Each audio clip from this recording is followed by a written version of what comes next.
It's time to, we have a quorum. So I am going to call the Monday, September 23rd, 2024 Select Board meeting to order, beginning with public comment. Does anyone have public comment on a topic that's not on the agenda?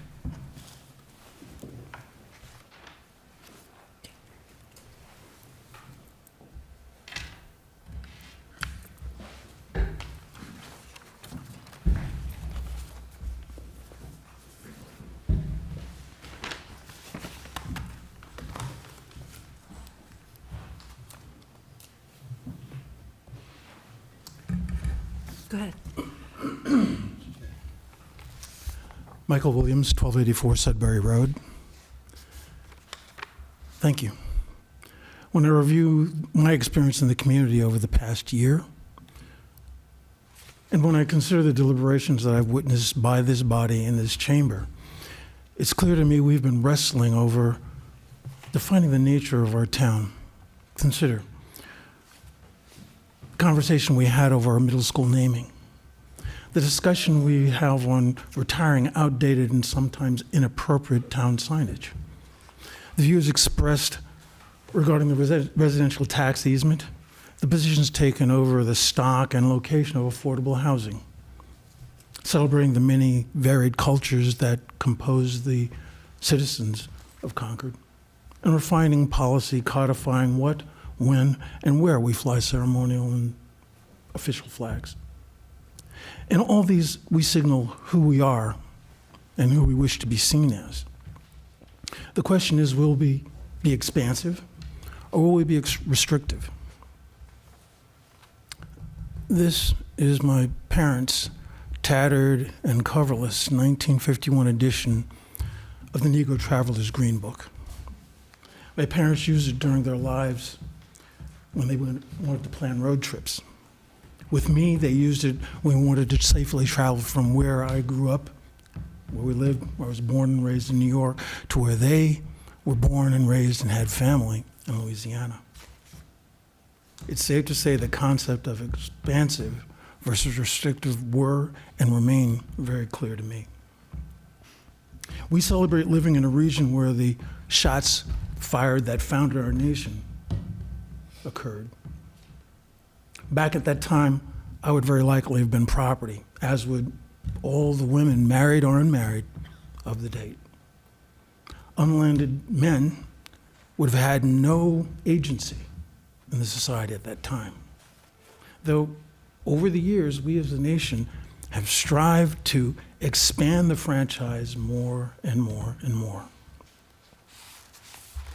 I've been impressed by the expansive and overarching view this body has had when considering the future of our community. I would ask each of you in your roles, charting the path that Concord takes in the future, you not only codify policy consistent with our values and in accordance with state law, but yet you avoid employing language that shields you from questions of favoritism or flawed impartiality, and instead choose language that awards the greatest possible freedoms to the widest swath of the citizens that you have the privilege to serve. Thank you. Thank you, Mr. Rhymes. I'll let you go over because there's nobody behind you. Oh my gosh, I didn't know. Very good. Thank you very much. Thank you. Is there anyone else who has a public comment? We do have one online. Honore? Hanor? Go ahead. My name is Hanor Wiener. I live at 1011 Main Street, and thank you for the opportunity to speak. I'd like to speak on my concerns regarding the new trash and recycle program in Concord, because my husband and I, who are senior members of this wonderful community, we are unable to take advantage of this new system. The barrels are way too big and heavy. In addition, we live on Main Street across from Concord Green and have a steep driveway, so we have no way to manage those barrels. And there is no option for people like us. I think I've talked with people in town. I talked with Justine St. John, and she was very understanding, but very clear that there were no options other than the possibility of a smaller recycle bin. But it's not very much smaller, and it's really not manageable. I try to look for people in the community or around neighbors, tried to hire someone who might be able to take the barrels down and up the driveway, with no luck. So my only option was to hire someone privately, a contractor who will take the trash on a weekly basis at a cost that is much higher than the Concord program. So I really am requesting that the town consider the needs of people like myself who cannot access this program, that have been excluded by the nature of the arrangement. While I understand the need to and the intent to have an efficient system, I think it really does exclude people like myself. And I would hope that the Concord would show some interest and motivation to addressing the needs of all citizens by looking for an option to this new trash and recycle program. Thank you. Thank you for your comments. Any other people online like to speak? Seeing none, I'll move on to the consent agenda. Does anyone want anything on the consent agenda pulled off of the consent agenda? I'm wondering if we should pull off the appointments. I'm not sure. Well, I see on my agenda, it's actually part of the There's consent one, agenda. Yeah, looks like there's one listed. Yeah, but it shouldn't. Okay, so I'm going to pull the appointments off of this consent agenda, and that will be a separate agenda item. Anything else on here that should be pulled off? Nope. So just to be clear, the consent agenda tonight is the meeting minutes of August 19th, the account warrants of September 6th and September 19th, and a gift acceptance. Mark, your microphone is not coming through very well for those of us online. Thank you, Diane, and I'm going to count on the technician to improve that. Is it any better now? I'm moving it closer. A wee bit. It's still pretty. I mean, we can hear you, but it's pretty remote. Other We'll ones try we a can. different one. We have plenty here. Let's see. Okay, can you hear me better now? Perfect. Okay, Thank great. you. Mark, Okay. would you say those dates again The for the consent warrant? agenda is the meeting minutes of August 19th, 2024, the accountant warrants of September 6th and September 19th, 2024, and a gift acceptance with our thanks from the Lay Family Gift Fund. That's not To what I the- have on my Mine agenda. either. My I have agenda's different. September, the warrants for September 2nd and September 6th. Me too. I did update that to the 19th because we got some updated information from Richard. So what about the 6th? We don't have any for the 6th? The 2nd, the 6th, and the 19th. So it's all three? Okay, that's not what we got tonight. Okay, start again. So it has to be all three? Yes. Your second, sixth, and 19th? 2nd, 6th, and 19th. Okay, go ahead. September 2nd. And, okay, so those are the three items. Warrants for the 2nd, 6th, and 19th. August 19th minutes, and a gift from the Lay Family Gift Fund to the Council on Aging with our thanks. In the amount of $1,000. Do we send a formal thank you letter to Mr. Lay, who, do we, or should I? Oh, you're looking at me. Yeah, I'm looking. Yes, we do send an acknowledgement of gifts. We do? Yes. Okay, great. I just wanted to be sure. Okay, good. Do I hear a second? Second. Thank you. All in favor? Aye. Aye. Okay, let's move on to appointments. So now we have an appointment. Move to appoint Chris LaFrance of 805 Barrett's Mill Road to the Economic Vitality Committee for a term to expire May 31, 2027. Second? Do I have a second? Quick question, is it a replacement or an ad, or? I don't have that information. I think it's an ad.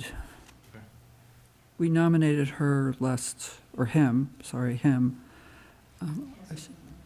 You mean an ad because there's a vacancy? Yes, Okay. Oh, yeah, it's a vacancy, so it's a vacancy. yeah. Yeah, it's not adding, No, we would have to, yeah, okay. you would have seen a revised Got it. charge. Yep. If we had done that. Got it. So this is a vacancy, yes. Got it. Great. So, all in favor? Aye. Aye. Very good. Okay, and we have a couple of previously old meeting minutes, let's say. The December 2nd, 2023 Annual Town Meeting Preview Meeting and the April 16th, 2024 regular meeting of the Select Board. So I move to approve those two sets of minutes. I recognize that, I guess, the three of us were on the board at that time. Right. Second. All in favor? Aye. Aye. I'll abstain on that one. just Yeah, yeah, just For because. practical, Yeah, yeah, just because yeah. I wasn't there, so. Those meetings, all of those minutes are in the packet for anybody that wants to review them. Okay. Okay, next item is to discuss and approve early voting hours for the first week, and I think, Kari, you're going to talk to us about that? Yes. Great. Go ahead. Hey, Kari Maitari, I'm the town clerk, and I'm here tonight to request that you approve the reduction of hours during the first week of early voting, early in-person voting, as recommended by the Board of Registrars. The law states that early in-person voting must occur during the 2 weeks before a state election, but that the first week of early voting may be reduced by a vote of the Select Board. The schedule in the memo that's before you shows the specific hours that early voting would be offered during the first week if you approve, which would be Monday through Friday from 8:30 to 12:30. And the second week would have early in-person voting during normal business hours. So if you look at the table that's on the third page, you can see that early in-person voting was first offered in 2016 and was very popular. During that time, voting by mail was only through absentee voting. During COVID, voting by mail was offered, and it became permanent in 2022. And you can see that voting by mail has led to a decrease in early in-person voting. So absentee voting, which is different than voting by mail, is available for people during early in-person voting. So someone can come to the town clerk's office if early voting is closed and vote there. So voters are not going to lose any opportunity to cast their ballots during this time. That's all I have. That's, Any questions? Yeah, any questions from the Select Board I member? like this table. It was good information. So sorry, I'm just looking at the schedule here in our packet.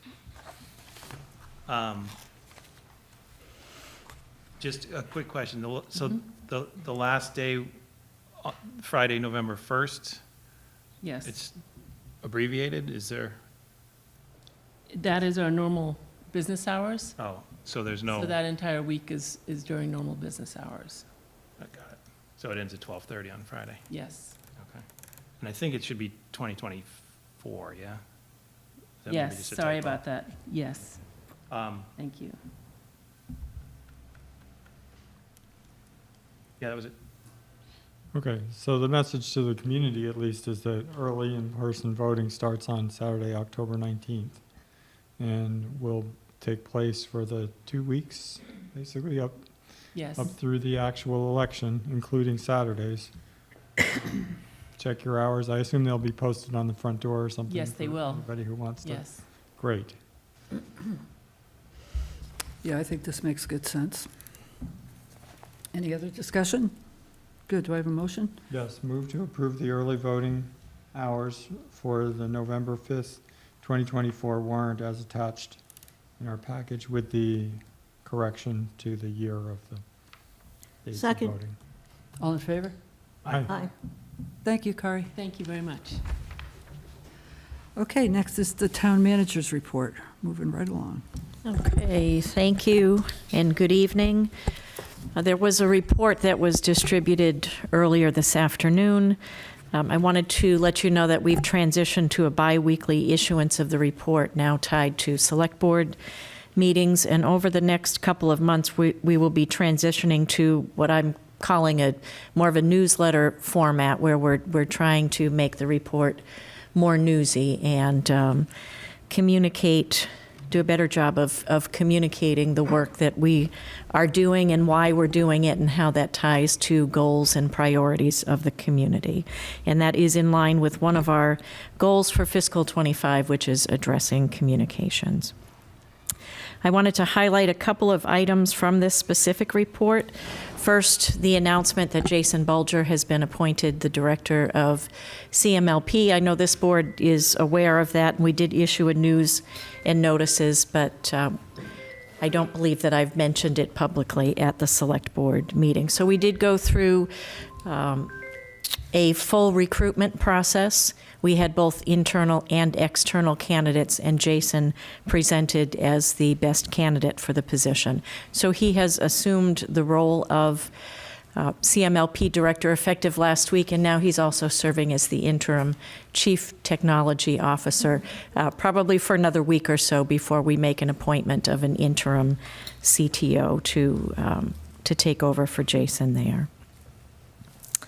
I wanted to mention that the Community Health Needs Survey is still active, and for any community member who's interested in expressing opinions on public health, we would urge you to take a look at that survey, which can be found on the town's webpage under the Health Department tab. I wanted to talk about the road work updates. We have a lot of road work that is going on, including Main Street at Sudbury Road. That project was completed in 2 sections. We have work going on in Monument Square, which began on September 15th, continuing through the end of the month, and that work is occurring in the evenings, beginning at 8 p.m. and running until about 5 a.m. to minimize disruption to traffic coming through the center. The new pedestrian bump out at Main Street and Walden is complete, but the crosswalk will not be restriped or repainted until the repaving is done in that area. I also wanted to note that we have illuminated bollards to mark the new crossing location on order now that they've been approved by the HDC. So we were awaiting that approval, and because this is a change to particularly to drivers coming through with the bump outs, we want to make sure that area is well highlighted. We do have the Silver Hill Phase 1 project underway, and that includes replacement of water mains, drainage improvements, and street repaving. Bids were received last week, and we expect construction to begin in October. The Highland Street roadway reclamation and repavement project is also underway, and as a part of that work, it was discovered that there was a significant blockage and some drainage issues over in that neighborhood, so engineering has had to redesign the work that is being done there. And that is nearly complete, and once the contractor gets back to that project, we expect that roadway to be completed in 2 to 3 weeks after the work resumes. The Harvey Wheeler Community Center, the stairs and the ramp, this is a project that was funded quite a while ago. That project design is now complete. It will go out to bid within a few weeks, and we expect that project to be completed this construction season. Very good. Back to roads, the Baker Ave culvert, I wanted to mention that we have positively identified the cause of the failure. there. I think that was probably still up in the air for you the last time I mentioned this, so that has been identified. The design is underway, and through the award of an ARPA grant funding, we'll be able to complete that repair and hopefully this construction season as well. Speaking of ARPA, I wanted to mention that we agreed at the last meeting that I would provide quarterly reports to you. We are preparing to, or planning to present those in writing. I think probably just including them on the consent agenda for acceptance, and if at any time the board wants to pull that off to have a discussion, we can do that. But I don't think we would, on a quarterly basis, put it on as a discussion item. So I would propose that report come to you your second meeting after the close of the quarter, because sometimes your first meeting of the month comes very close to the beginning of the month. So we need a bit of time to be able to pull the financial information and update the report. So when would we get our first one? The second meeting in October. Okay, great. Let's see. In addition to the written report, I wanted to mention a couple of other items. So we did some additional mosquito sampling last week, and no mosquitoes in the sample were found to be carrying EEE. The Board of Health is actually meeting this evening, right now, and they will be talking about considering an update to the advisory that they issued on Saturday, September 14, 2024. An update on Giroux Park. I'll note that the pavilion has been complete. The work remaining or outstanding had been the pavers. That work is done. We are awaiting a certificate of occupancy for the pavilion. Public Works and the contractor will meet this week to develop the final punch list for that project.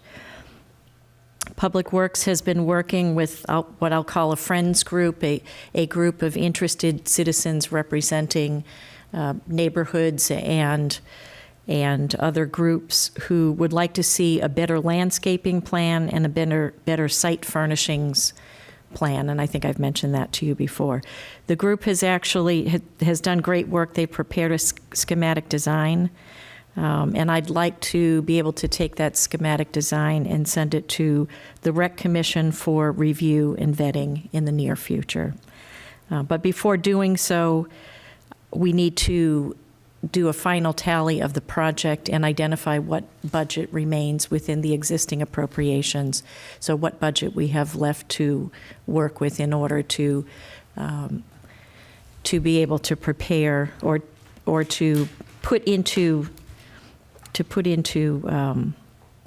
don't even know what to be able to build out on that site. Mm-hmm. I believe I've mentioned to you before that because there's an interest in changing the location of some of the site furnishings, the benches, and maybe adding some additional benches or picnic tables, I think it's in our best interest to process a deduct change order with the existing contractor, Cole Contracting, to pull out the scope of work that they had related to benches and just set that aside and use that for this new plan that we, again, will vet through the Rec Commission. So we are a couple of weeks out from that, and we do not expect to do anything of significance until next spring. There's a chance that maybe some of the benches, if we could come to an agreement on what type of benches that we would install, we may be able to do that, but there's often a long lead time with ordering anything in this day and age. So let me understand this. So we're changing the original idea for the number of benches to now look at a different configuration of benches, and we're going to have that reviewed by the Rec Commission. Do I understand That's that correct. correctly? Okay, and the money, so that's not, we're not going to be spending any incremental money on benches, right?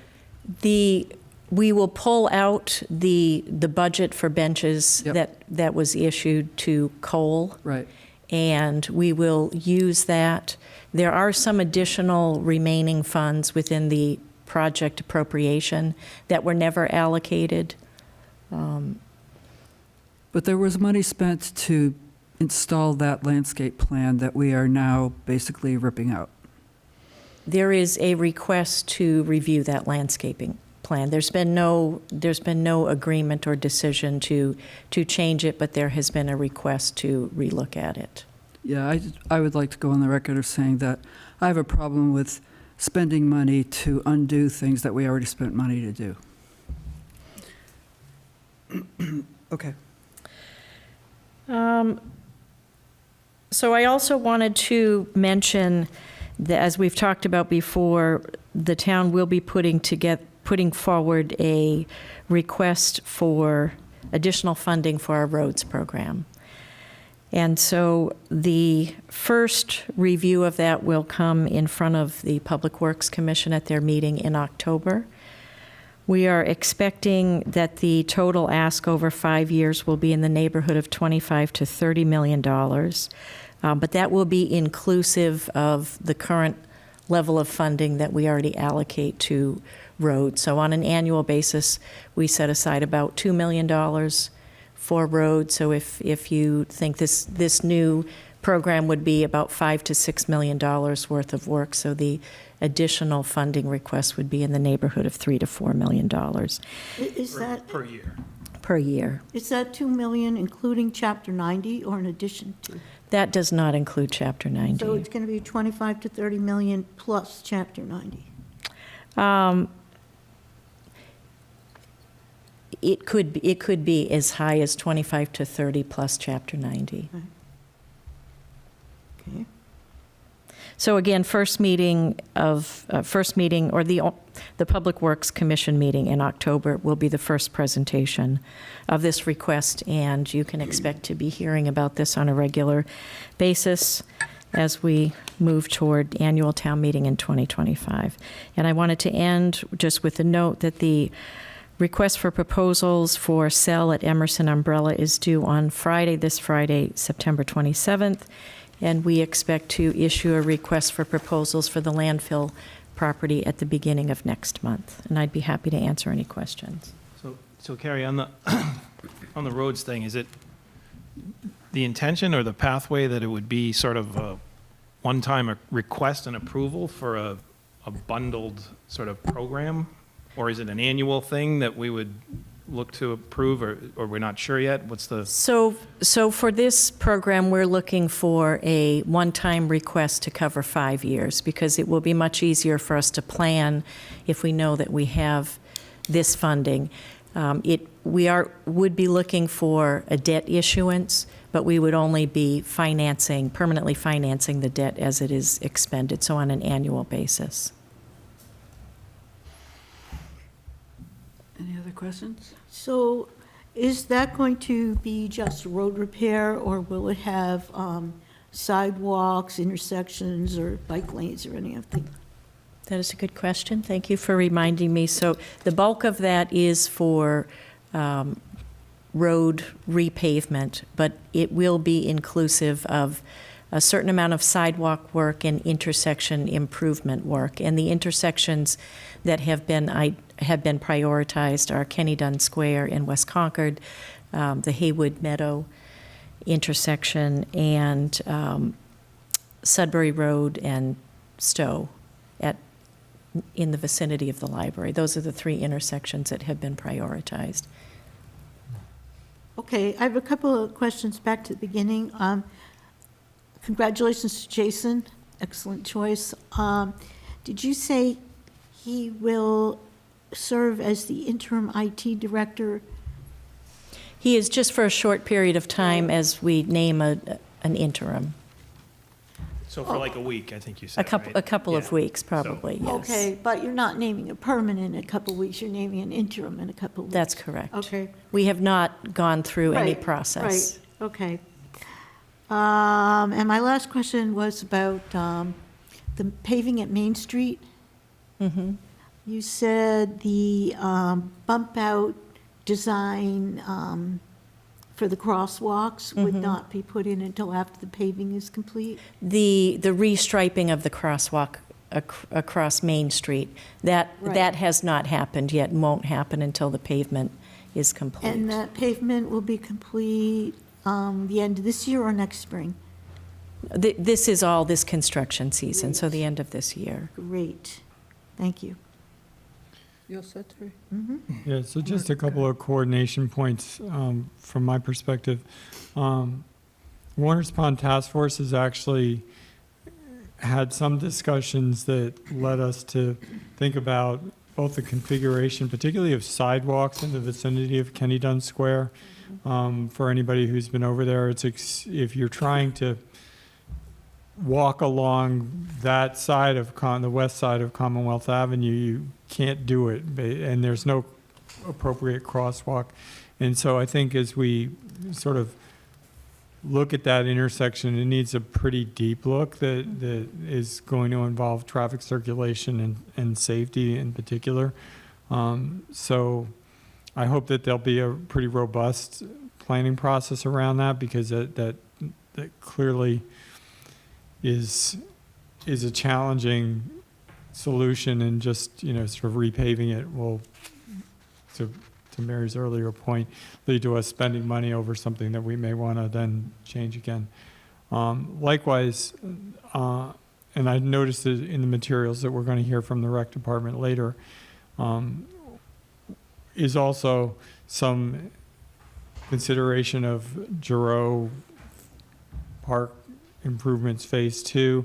And I know the Recreation Commission has already voted to, and I believe applied for CPC funds for Giroux Park improvements. Yeah. And now we've got some citizen input about the positioning of benches and so forth. So I'm hoping that we're going to be able to design a public process that's going to try to boil down these various impulses to do something about Giroux. And I mean, I might even put in a plug.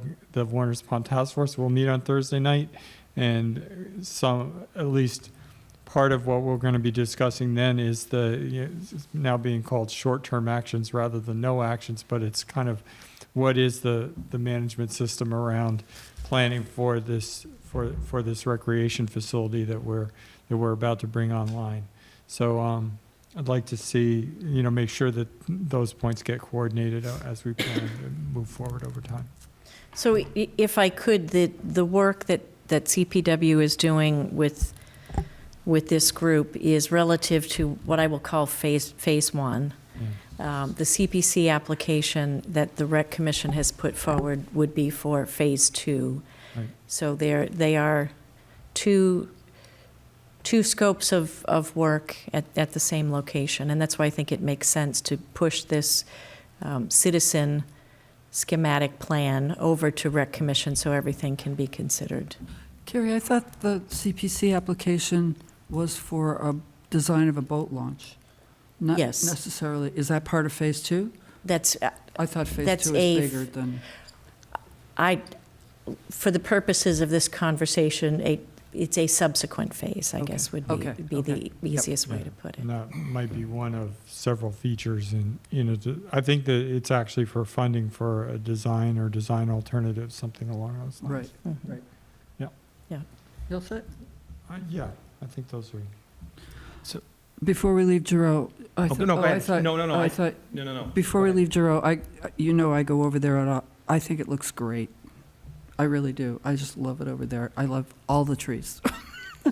I just think it looks great. I mean, when I think of what it looked like before and all that we've gone through and all of the personnel changes that we've gone through, and I go over there, it's just the fence around the pavilion is down, the trails are beautiful, the pavilion is actually beautiful.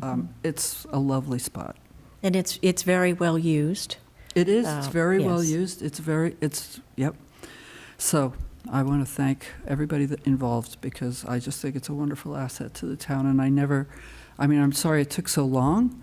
I think we're all sorry that it took so long, but it's beautiful. Go ahead. Thanks, Mary. And I would add, I would echo your sentiment on being, let's be very cautious about spending more money Yes, yes. on that. But I did have a totally separate question. So I'm looking at your report. You did highlight there's a residential tax exemption forum Yes. next Monday at 6 o'clock. So I just wanted to sort of remind people of that. But also, who's doing the presentation? Is it you? Is it? It's the assessor. Go ahead. Yeah, and I try, when I go through my report, I try to be careful about not mentioning things that I think other people are going to mention. I assume that was one of them. So the bulk of the presentation will be from our town assessor, Meredith Stone. Okay. And then is that like a presentation that's going to be available for people in advance, or is it just going to be sort of presented at the? Yeah, it is. It'll be like posted and stuff? I would say it's probably 90% ready at this point, so it can be made available ahead of Is it time. at 6 o'clock or 7 o'clock? 6. It says here it's at 6. Okay. It's at Okay. 6. It's at 6, yeah. Okay. Cool. No, that was it. Just wanted to All sort of right. clarify. That's how great. that was. Okay, how that thank was you. working. Thanks. And there'll be, we think, lots of time for Q&A with that, right? Yes. Sure. That's one of the that's the big point. purposes. Yes. Right. That's Okay, the great. point. Yep. So, okay, we'll move, thank you, Carrie. Move to the chair's report. I'll start with the RTE forum. So this is really a select board sponsored forum, and I will begin with some comments and then turn it over to Meredith, and her report, or her slides will be, not a report, but I think her slides will be available to the people. And it's time, we have 2 hours. It'll be a hybrid meeting, and I expect that most of that time will be for citizens' comments. Okay.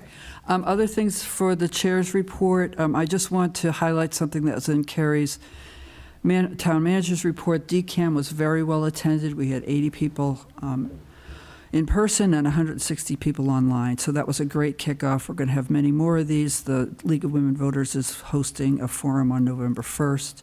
So I think we're starting with starting out in the right foot as far as getting citizen input.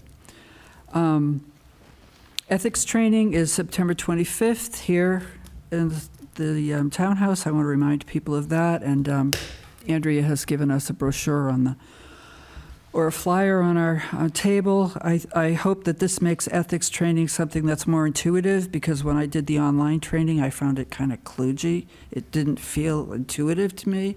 So I'm hoping that this will be something that will make sense.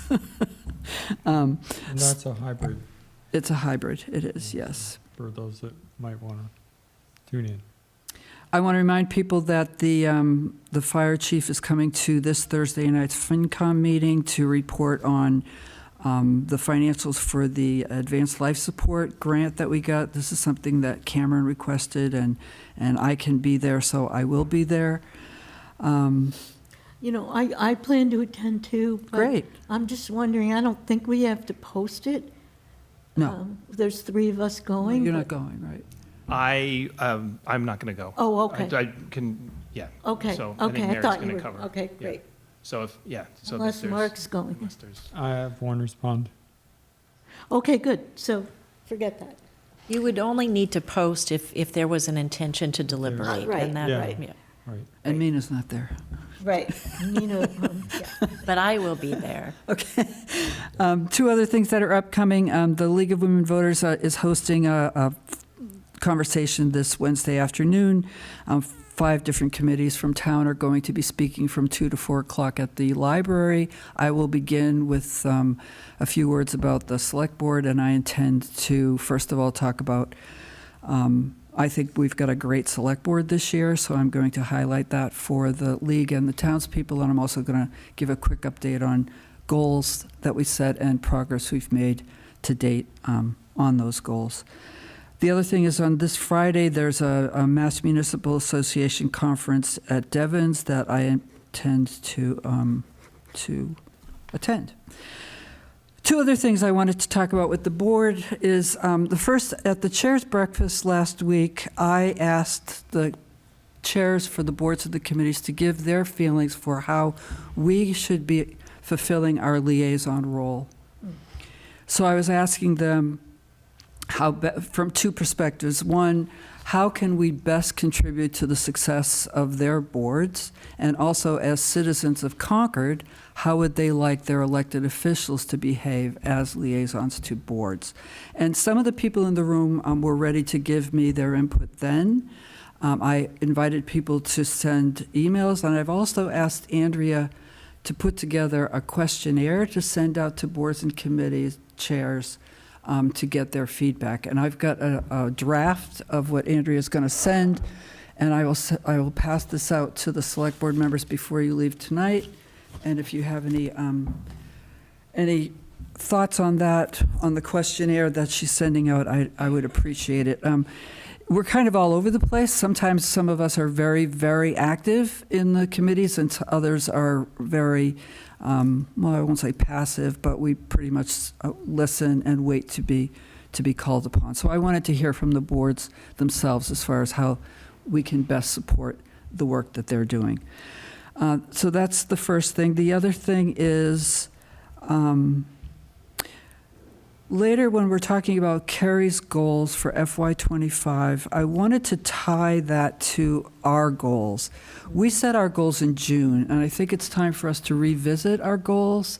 So I'm going to put it on the agenda for probably November, that we revisit our goals in light of where we are, what we've learned, and how much support do we need from staff, and how much of that support is realistically available this year. So I just wanted to kind of give you a heads up on that.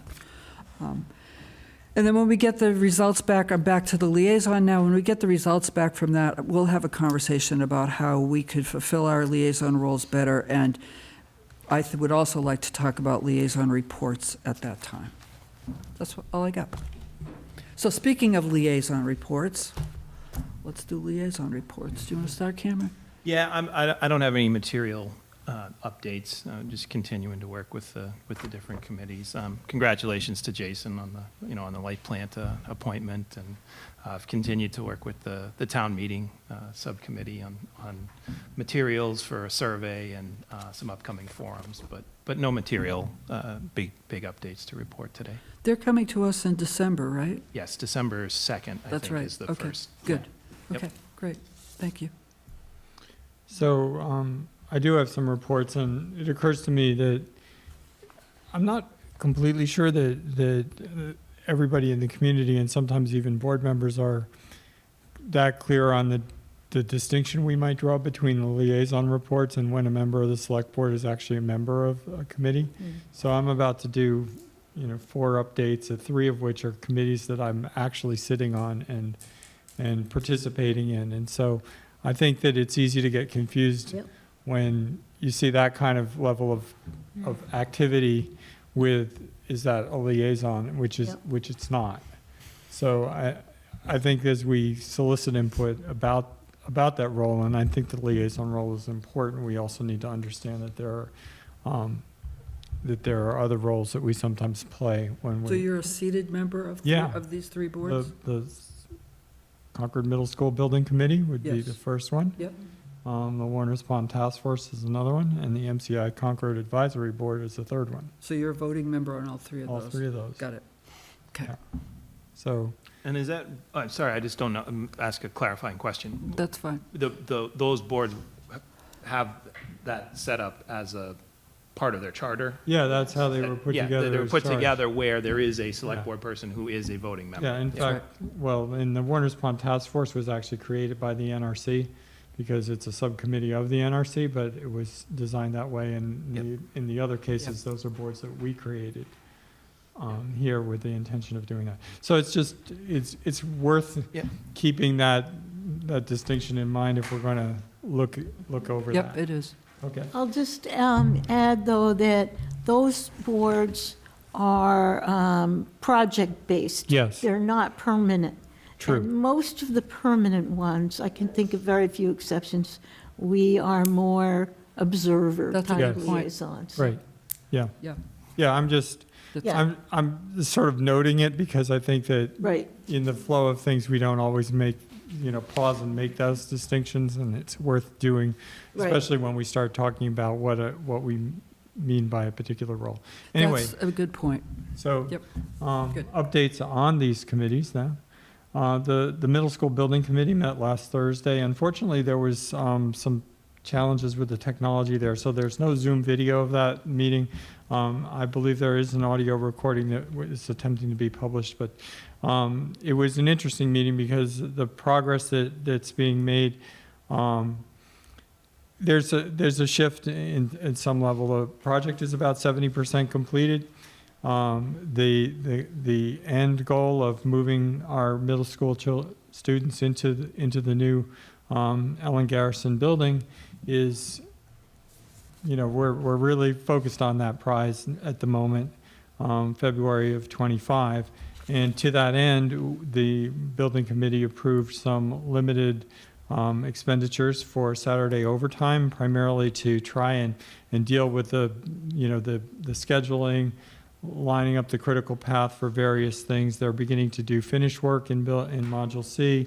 There's Module A. The building, major milestones for the building are permanent power and the completed building envelope. So now they're beginning to get control of HVAC so that finishes and paint and tiling and all those kinds of things can be going. So it's a very active site. I had a chance to tour it a couple of weeks back, and it's really coming along very fast. We also approved a change order for some additional project management, again with the eye towards trying to really optimize the scheduling to make sure that the building is in fact ready on the schedule. So far the schedule is holding, but it's better to make those types of adjustments earlier. The financials are still on track, and the overtime and project management expenses are pretty modest at this stage of the game. The other probably major financial discussion is around the initial construction was delayed slightly at the beginning of the project, which led to some general contractor requests for additional expenses related to winter conditions, meaning that the building wasn't going to be as far along when the winter set in as it was, and so additional measures needed to be taken. And so the agreement was to proceed with that as best as possible and then resolve the cost claims around that. And about 50% of those costs have been now reconciled, with about another 50% left to go. So that's progress on that, but it remains an issue. Roughly how many dollars of? About $300,000. About 300. And that would fit well within the 40% of the hard cost contingencies, which were about $2.7 million have been expended so far. So we have pretty good room to reconcile this. But it's just, it's a test. The team is really managing this project closely, and as a project manager, I appreciate that they're taking timely action to try to make sure that this project stays on track, and I think it's going to be a good result. Good. On the Warners Pond Task Force, the September 10th meeting took place, which involved primarily a discussion about the proposal that's being developed by one of the subgroups around dam removal, leading to a discussion about what options might be involved in that, what information might be needed to develop that more fully. As one of the sort of three subgroups that's in progress, that just as a reminder, the subgroups are each charged with developing a proposal as fully as possible, and then at a later time, the full task force is going to come back and try to select between and among these proposals. So that was an interesting piece of work, and also at that time, and I mentioned it briefly, and we won't go over it again, but the CPC application for the Giroux Park enhancements, the Rec Commission did approach the task force for support of that, and we decided that we would consider that again at our next meeting, which, as I mentioned earlier, is this coming Thursday, the 26th. Finally, MCI Concord, there was a meeting today of the advisory board. The advisory board has subdivided into three subgroups as well, one on legal and government, one on land use and one on citizen engagement. Each of those groups has met, and there is a report. Its first quarterly report, as required by the charge that we laid out for it, is being prepared, and we expect to see that at our October 7th meeting, which is our next select board meeting.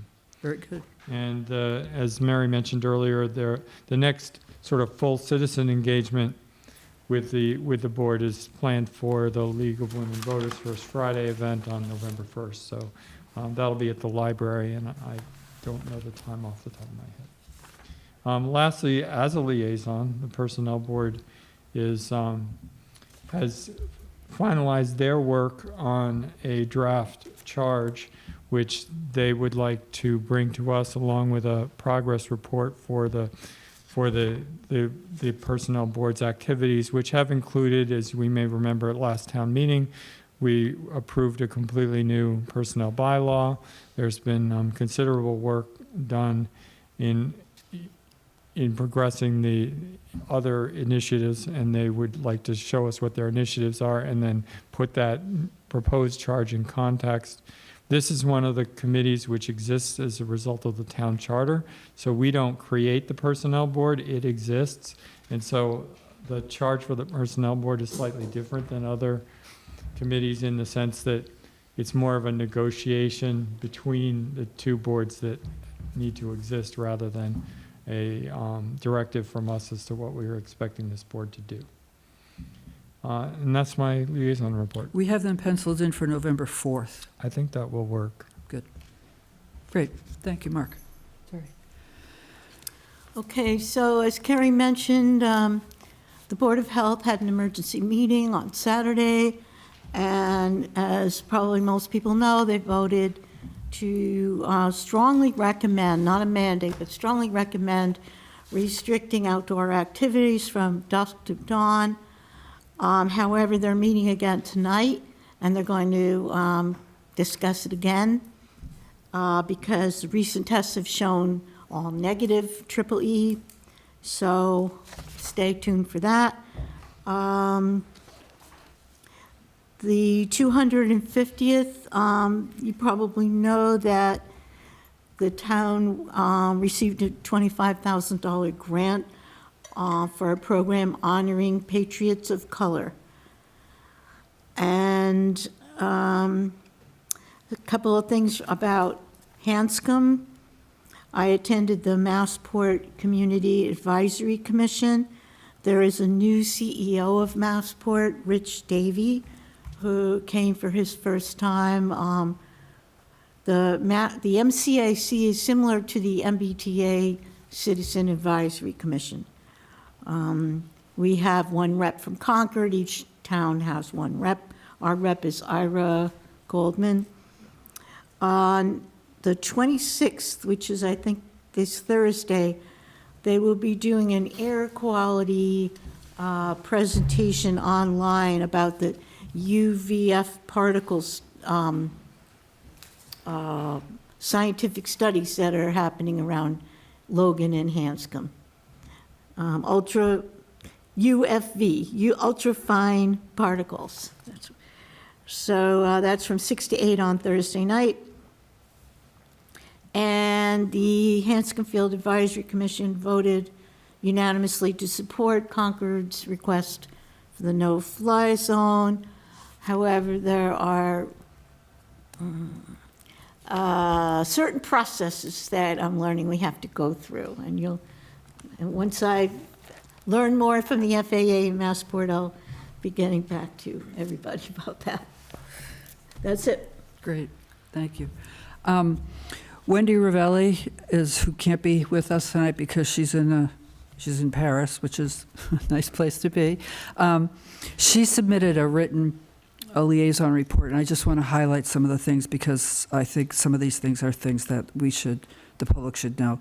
The first thing is that the planning board approved a special permit for a formula business here in downtown Concord. Blue Mercury, which is a cosmetic company, is going to be going into where Fat Face is leaving. So that we could see that turnover. The MBTA compliance, the planning department is working with the EOHLC to meet with them to find if there's any flexibility with the requirement that 50% of the acreage be contiguous, given that we have 2 train stations. And Megan, help me if I get any of this wrong. But concurrently with that, they are also thinking about what we would need to do if we needed to comply with the 50% being contiguous. They're looking at options, and we'll bring those to the town to find out what we think about these various options. So they're basically working 2 ways to get compliance with the MBTA law that we passed here last town meeting. The Thoreau Residences was supposed to be coming to the ZBA in the end of September, I think this week actually, and they're not ready, so they've put that off until October 30th, so we won't hear from them again until October 30th. And then finally, the school committee has a budget problem with some out-of-district placements. At the high school, the amount is estimated to be $475,000. At the CPS, it's $363,000, which is over $800,000 total. They're going to be looking at using circuit breakers, and we'll be monitoring this in the coming weeks. For my own personal liaison reports, the only thing I have to say is that Mimi Graney, our Economic Vitality Director, had an intern this summer who did a report on our agricultural businesses here in town. There's a draft of that report circulating. One of the things it highlights is the opportunity for agribusiness as a way to bring more revenue into town. And that is my segue into the next item on our agenda, which is Mr. Verrill will be presenting his proposal for a pavilion at Verrill Farm. Mr. Verrill, are you Hello. here? Hi. Hey, can you hear me? We can hear you. Yes, we can, Steve. Can you see me? No, Now we can. we can now. Okay. Yes, our farm, we put into a agricultural preservation restriction over 40 years ago. And the restriction was primarily the state, but the town contributed some, and that's a coal holder. This is an aerial photo, actually a drone photo. Shows the area we're talking about. There's a large white tent to the left, and that's a 40 by 50 foot tent we've been renting for 15 years, ever since the fire. And when we have some of the events and so on, it's been rather unsatisfactory with the wind and the rain, and the cost of rental has been going up on it because there's so much wind damage to the side curtains they have to replace them. We'd like to replace that with a permanent pavilion. I suggested in the documentation that the pavilion was going to be a 50% increase in size from the tent, but I was misjudging the tent. I thought the tent was 40 by 40, but actually the tent is 40 by 50, and the pavilion we would like to build is 40 by 60, so it's only 10 feet more than that tent. And it will be located just starting somewhere near where the end of the tent is, near the buildings, and heading toward the stand area to get it a little closer to the kitchen. But we do serve some of the meals we prepare in there with our own produce and food. I don't know if you have any particular questions, if you had a chance to look over some of the background material I sent in. We did, thank you. It was very thorough. But I will open it up. There is a requirement that the town approve it as a coal holder, and it's my understanding that the state has generally approved it subject to town acceptance. Delia, do you have anything to add? Roxbury, Delia K, Natural Resources Director. Just to point out that the agricultural preservation restriction over this parcel does allow the select board as a co-holder to permit the construction of buildings that are related to agricultural Good. purposes, including for retail sales. And so, as Steve said, the state has preliminarily signed off on this and is looking for support from the town to sign off before they issue their formal approval. You answered one of my questions. Any other questions from the select board? Just to make sure, I just sort of summarize what I think is happening here. So today there's a 40 by 50 foot tent Yep. that does not have a concrete floor. Right. You want to replace it with a 40 by 60 and pour a concrete floor so that it becomes more of a permanent structure. Is that essentially the? Correct, Okay, correct. got it. It's still, what we're projecting is having it just enclosed on the north and east sides, so it'll still be an open pavilion kind of, and when people are in it, they can see the fields and be more like an open tent without the sides. But we'll have wind protection, rain protection, mud protection. I think people will be happier. And I assume that the tent's going to be removed before the construction begins, and it looked like the only utility that was going to be there was electric. Is that all Correct. correct? Okay. Yeah. Terry? Do you need any other approvals once we sign off on this? Are you good to go? Can you break ground? Well, I think then, of course, we have to get a building permit, but then Right. this but is, you'll be good to go. yeah. You don't right. have to go to the planning board or anything like that. I don't believe so. Okay. Okay. And sorry, and people go into the main building if they need to use bathroom facilities? Is that? Yes. Got it. So we have porta potties Got it. for the summer outside. Got it. Oh, yeah. Great.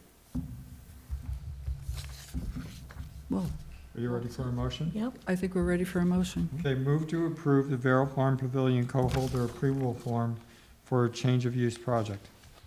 Second. All in favor? Aye. Aye. Thank you, Steve. Thank you. Thank you, Steve. Thank you, Delia. Thanks.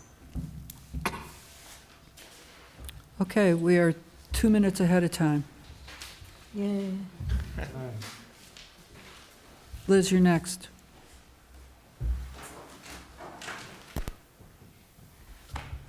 Hi. Good evening.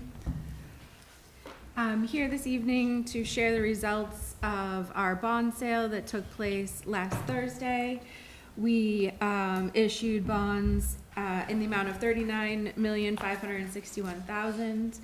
We received 14 bids, and the top winner was Key Bank Capital Markets for a total interest cost of 3.45%. And of this borrowing, $35 million is for the middle school. We also received a net premium of $2,831,000. And they range, all of our bonds range between 5 years and 25 years. So the premium Yes. goes against the proceeds that we needed to borrow. It It reduces the amount that we're going to borrow. Exactly, Okay, yes. great, good, that's good to know. 14 bids sounds like a lot. Is that, The last bond sale, there was 12 bidders, so, 14 is a good amount, but. right, because we're AAA community, a lot of people want to bid. Yes. Okay, Yep, great, great. they're safe. So I have a bunch of documents, if there's no other questions, for, Oh, signature. for us to Yeah. sign. I think we have to do a big read. Ugh. Yes. Yeah. And are we to sign these now or at the end of Yes, the? tonight. No, Tonight. tonight, but Oh. at the end of the meeting. The end of Yes. it, yeah. but we have to listen to it now. Okay. We get to listen to it now. Just a general question for members of the public. This bond sale went off approximately at the levels that we were expecting this money to cost us to borrow when we originally approved the middle school. So despite the fact that interest rates have been All a big over. topic in the news and have gone very high and down, it's turning out that several years down the road, Carrie deserves credit for that. 4% is what we're paying. Okay, Excellent. Yeah, that was good guessing. yeah. Better to Good be lucky than good. All right.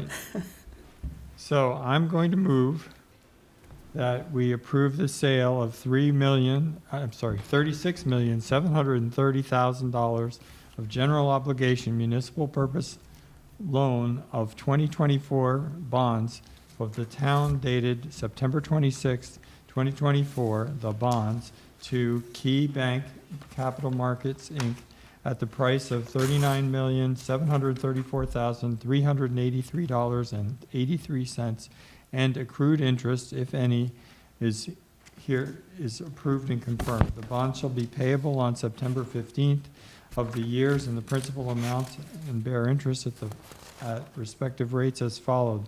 2025, $580,000, interest rate $5,000.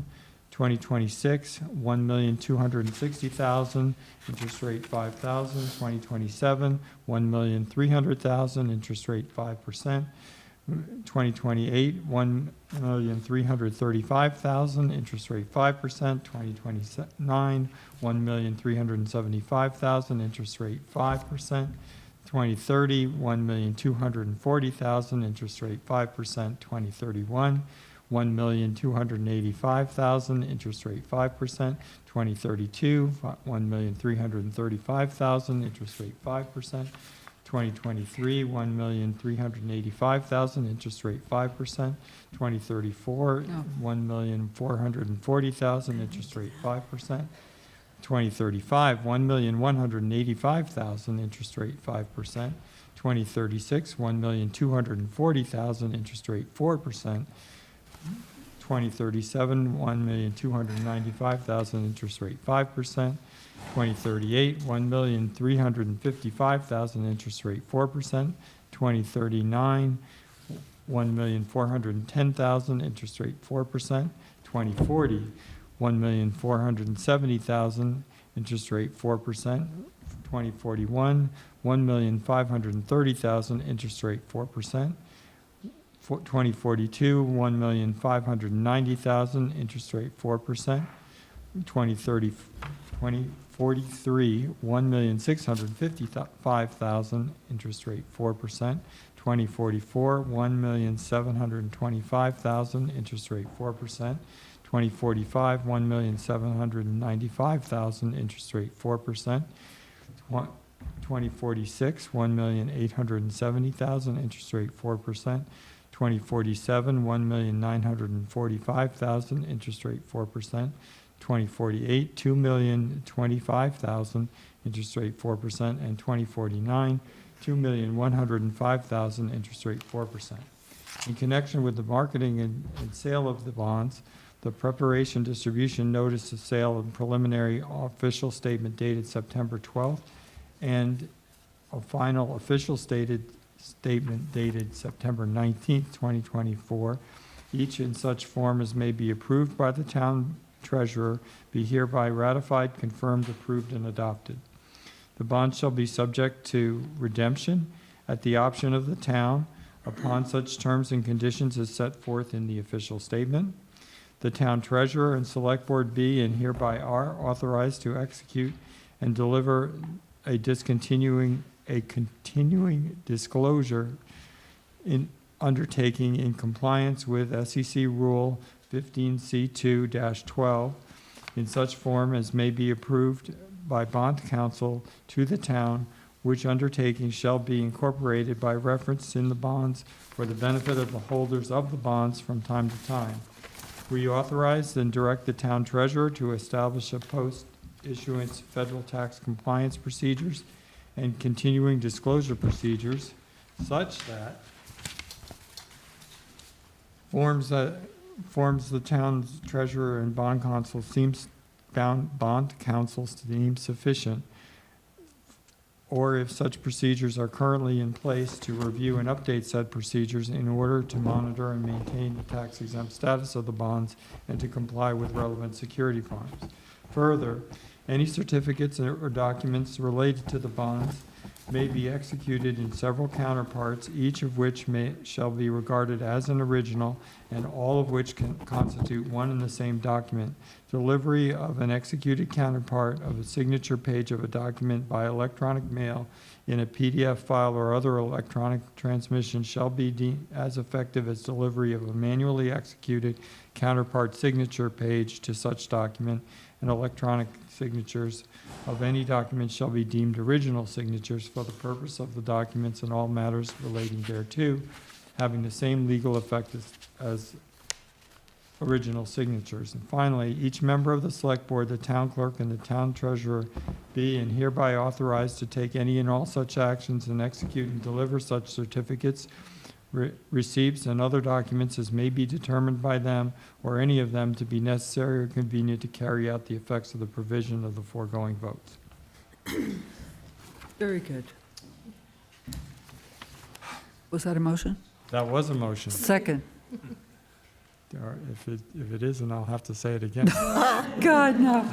All in favor? Aye. Aye. Very good. Thank you, Mark. You're welcome. Since we're a little bit ahead of schedule, can I just say a couple things about the bond issue? Sure. First, I wanted to congratulate Liz Rourke, our assistant CFO, and Anthony Ansaldi, our CFO, on a very successful sale. It's always interesting to me, 14 bids, the spread between the highest and lowest, the best and worst bid is less than 0.07%.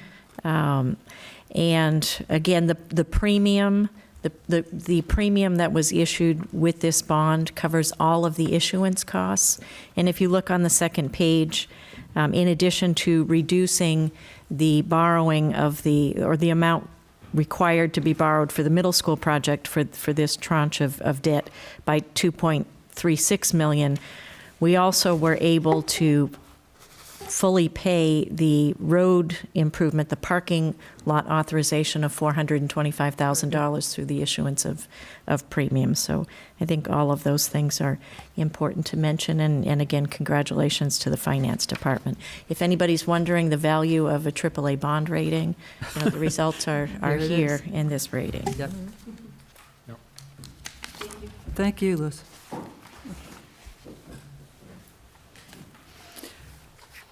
Okay, next on the agenda is Mark Peace of Duncan. Mark, are you here? I think Nicole just logged on Zoom. Nicole, I think she's called in.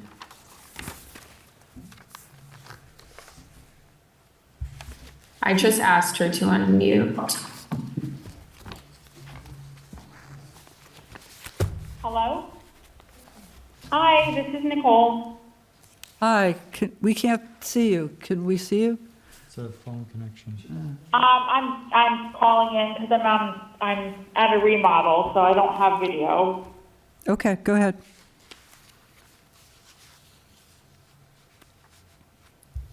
So would you like to explain your application for a common particular application for?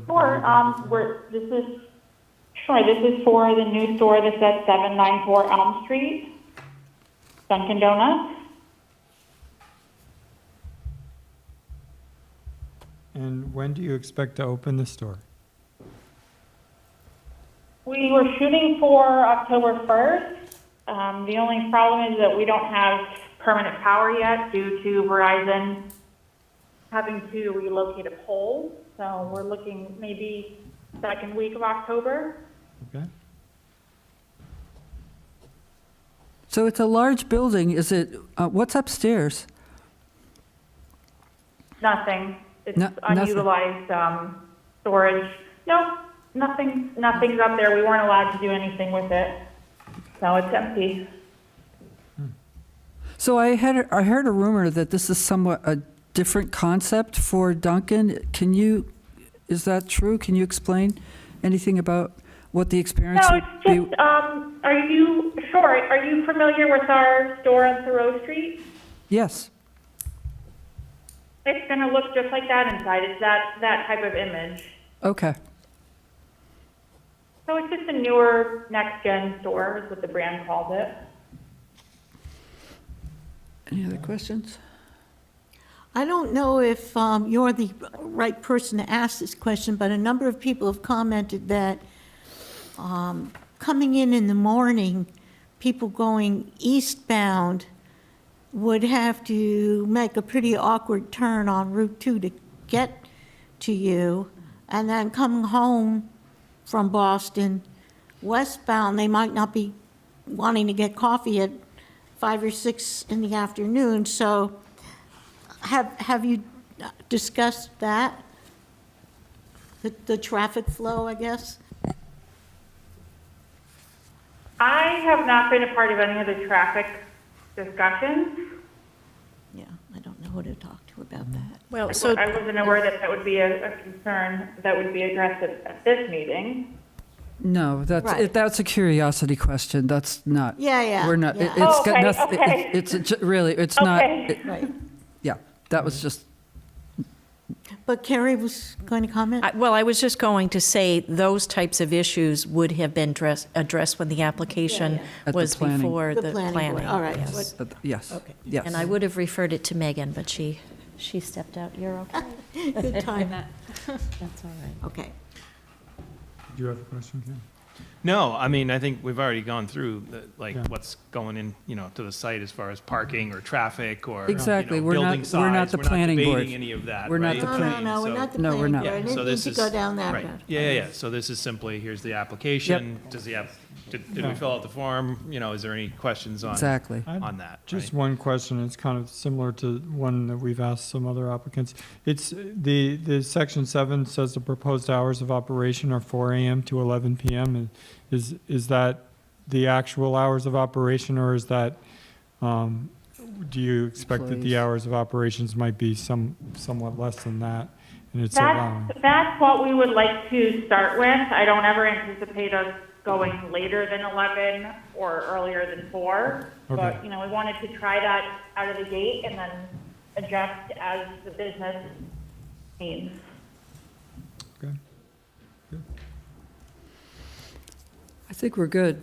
all right. Do I have a motion? Mark? You do. Move to approve the common particulars license for Mark, is it Pesh? I think it's peace, but Peace? Pace, Peace. peace. pace, it's pace.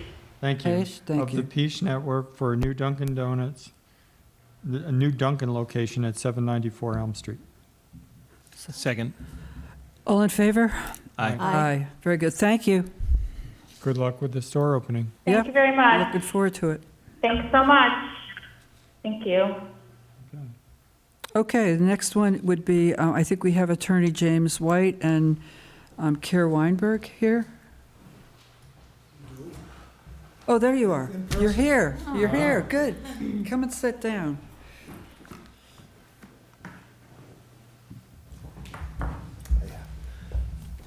Hi, I'm Jim White. I'm representing Concord Market. I'm just going to sit here. This is Kira Weinberg, who is going to be our new manager if you approve her, so take it from there. Great, great. Thank you. Thank you for showing up in person. I appreciate that. Really do. So what's happening at Nosh? So, Nosh, there's been a very high demand in Concord for a place to have celebrations, events, to rent. There's limited, there are some places, but not a lot. Mhm. And so I think the owners had discussed it and decided, let's turn it into a event space where people can come. The Concord Market owns Nosh, as you know, Mhm. and they'll be the exclusive caterers and do liquor bar, for private events, whether it's social or corporate, which we've already been getting an influx of Oh. requests for. In addition to that, I think my background is event planning, and I have 30 years in the business, and I think that there is room for some events given by NOSH for the community to be involved in, like pop-up dinners with local chefs, wine pairings with meals, cultural, culinary experiences, as well as giving the town and the community a place for brunches for hopefully holidays in the future. Not right away. So it's, thank you. That's kind of the idea that we're working on now. I'm answering a lot of inquiries for renting the space. So have you held any events there, or are you just starting to advertise, or? We're working on a marketing plan. We're getting it out there with our own newsletters, our own internal social media. We can hold events, but the kitchen, we do everything in Concord Market at the moment because the kitchen we're almost there. Like we're almost ready to actually turn on the ovens and get cooking in Nosh. Hopefully by mid-October, we're going to be ready to do that. Any other? So, sorry, it's to change it to you, who was it? Marissa Lamoli, So it's I just, believe. but it's just a change of It's a switch It's just a over. change of, person, yeah, personnel. Marissa's gone, so. Yeah, okay. Got it. So that's what we're doing here tonight, but are some of the changes you're making triggering, like Board of Health reviews? Board of Health is aware. They have come to visit the Concord Market, and they came over to the Nosh space. Somebody just came over to see what was going on. I had a conversation with a gentleman. I don't remember his name. Yep. And I explained to him what was happening. So he asked if, when we're ready, he thinks it's best that we set up an appointment because he doesn't want to come while we're in the middle of an event. It's a little bit different than a restaurant that's operating daily. People are having private events. So, I said, I took his card. I said, well, let's stay in communication. Okay. So I'm the primary contact right now Okay. for all things happening operationally. And then I report to Jim and Elizabeth Akers more on that. And I work with the kitchen operations gentleman that handles, kitchens for Concord Market. But I've been the one on top of all things working back there. Okay. Any other? Glad to see you there, really. I hope you're successful. I really do. It's a nice space. Do we have a motion? Yes, move to approve the change of manager liquor license application for Nosh by Concord Market. Second? All in favor? Aye. Thank you, good luck. Good luck. And thank you for coming here Thank you all tonight. very much. We're looking forward to the, Yeah, we are too. Yeah, it would be good to have that space in town.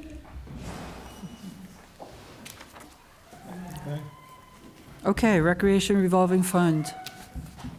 What is that sound? I don't know. Kind of silent. Are we supposed to evacuate? Here, let's just lay low. Do you have our PowerPoint, Andrea? Awesome. Hello, I'm Jessica Porter, Assistant Town Manager. I am here tonight as well with Recreation Director Lee Jackson and BD Center General Manager Jenny Sicardo.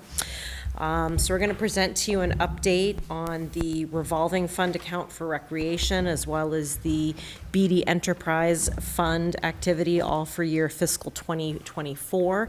And as part of this overview, we're going to outline some work we've done relative to drawing down that recreation revolving account. I know that that's been a concern for the last few years. We've come up with a plan, working collaboratively with our team at Public Works to start working on that. So I will go ahead and present. So next slide, please, Andrea. Thank you. All right, so the first slide is the revolving fund account for recreation. It shows the beginning fund balance at the start of fiscal '24, $2,283,416.33. Revenue for fiscal '24, $2,381,930. And then our expenses out of that account are $2,576,905. So our current unaudited ending fund balance for fiscal '24 is $2,088,441. And sorry, just per the charter, what, is it supposed to be run down to zero, or what is it? It's supposed to basically be an in and out covering all of the expenses needed. So salaries are paid. Recreation is completely funded through this revolving fund account. Ideally, the balance should be about $1 million. So we are, about double that right now. But the subsequent slides are going to get into what we're proposing to spend that down to get closer to that 1 million figure over a period of time. And where does your revenue come from? Program fees, other collections, donations, I believe, are also part of that as well. You said program fees, donations, what was the other one? Yes, any other items? It's 95% or 98% program fees. What's the rationale behind the $1 million balance?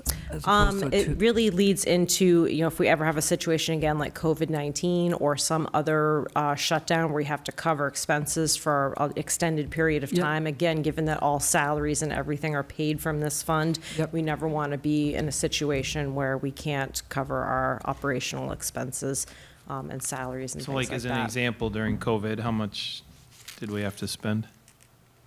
That figure I don't have because I wasn't here during COVID, but I don't know if you have some, okay. I have some experience in another town, Lee Jackson, Recreation Director, and I would say that we spent $1 million in the last town that I worked in during COVID just to keep care, utilities, paying for the building itself for the 8-month period. And as the revolving fund is set up to be a relief on the general fund, we want to assure that we absolutely will stay that way. Which town we in? I was in Brookline. Oh, in Brookline. Okay. So it looks like they're spending about $600,000 a quarter? So this would cover a little bit, About a half a year. Yeah. almost a half a year. And recognizing that the Recreation Department uses a combination of program-specific staff as well as permanent staff. And so, in a case of canceling programs because of something like COVID, the permanent staff costs don't actually go away. So there's Right. a need to be able to. So you could probably cover it for at least a half a Yeah. year, At least maybe, But- okay. 8 months or so. Maybe more, okay. Yeah, at that, COVID in this town led to significant reductions in staff at the Recreation Department. Right. Right, but Right. we still had $1 million deficit or whatever for the permanent. Yep. Okay, go ahead. Right, next slide, please. All right, so one of the things we have been discussing is having Recreation assist with funding capital projects for the resources that Recreation actually utilizes for its programming. So you'll see here on this slide, Emerson Pool, the Hunt Recreation Building, tennis courts at Rideout, basketball courts at Rideout, Emerson tennis courts, Emerson basketball courts, the track, an additional down the road expansion for the Hunt Recreation Building, and then we also threw in a placeholder for Giroux Park maintenance contribution as well. So essentially, these are all properties in town which Recreation does the bulk of their programming. So the idea here was that we should be contributing dollars from this recreation revolving fund to assist with covering those capital expenses. So you'll see that at previous years, there was an allocation already for Rideout tennis courts, repair and everything that was funded for fiscal '23. We just wanted to show that on the chart this evening. Coming up for fiscal '25, we need to do some work on the Emerson Pool, doing some replacement there with, I believe, the liner and the tiling and the concrete deck. We're hopefully going to be able to get that work done for the spring because that's a significant programming resources for the summer camp season. Everything revolves around that pool in the summer months, so hopefully we can get going on the process there to get that work lined up. And then you'll see we've got going out to fiscal '30 plus some extended future year costs there that are estimates for some of the various repairs for the properties, again, that recreation programs for.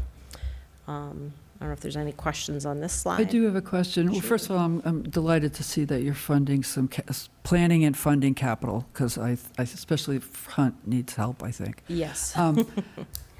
But I'm looking right now at the Giroux Park maintenance contribution. First of all, I distinguish between capital and maintenance. Maintenance is like an ongoing operating expense as opposed to, so I'm wondering, what did you have in mind when you put that $50,000 placeholder for maintenance? Sure. Lee, was that relative to our CPC request? Yeah. Yes, it was. I would say that you're right, perhaps it shouldn't go formally in this plan for capital. However, when I presented this to the Recreation Commission for a vote, they wanted to see all the projects that we were talking about, and so that's why I landed it on the capital plan, but perhaps it should come off in future iterations. But what is it? It's maintenance. It's just we wanted to make sure that we were supporting the maintenance of Giroux, given that we were putting in a CPC application. It was discussed with Alan, and we decided to support that. Part of the Recreation Revolving Fund ask is that we support all the parks and facilities, including maintenance, for recreation. So we felt like this was an appropriate time to support. I really like the idea that you're going to be supporting maintenance, and I guess you got to put it somewhere. It's like, why are we waiting until FY27 to start doing maintenance? It just feels like a misclassification. Well, the next slide, when we get to it, has a lot more maintenance that's happening right now, or this year, so.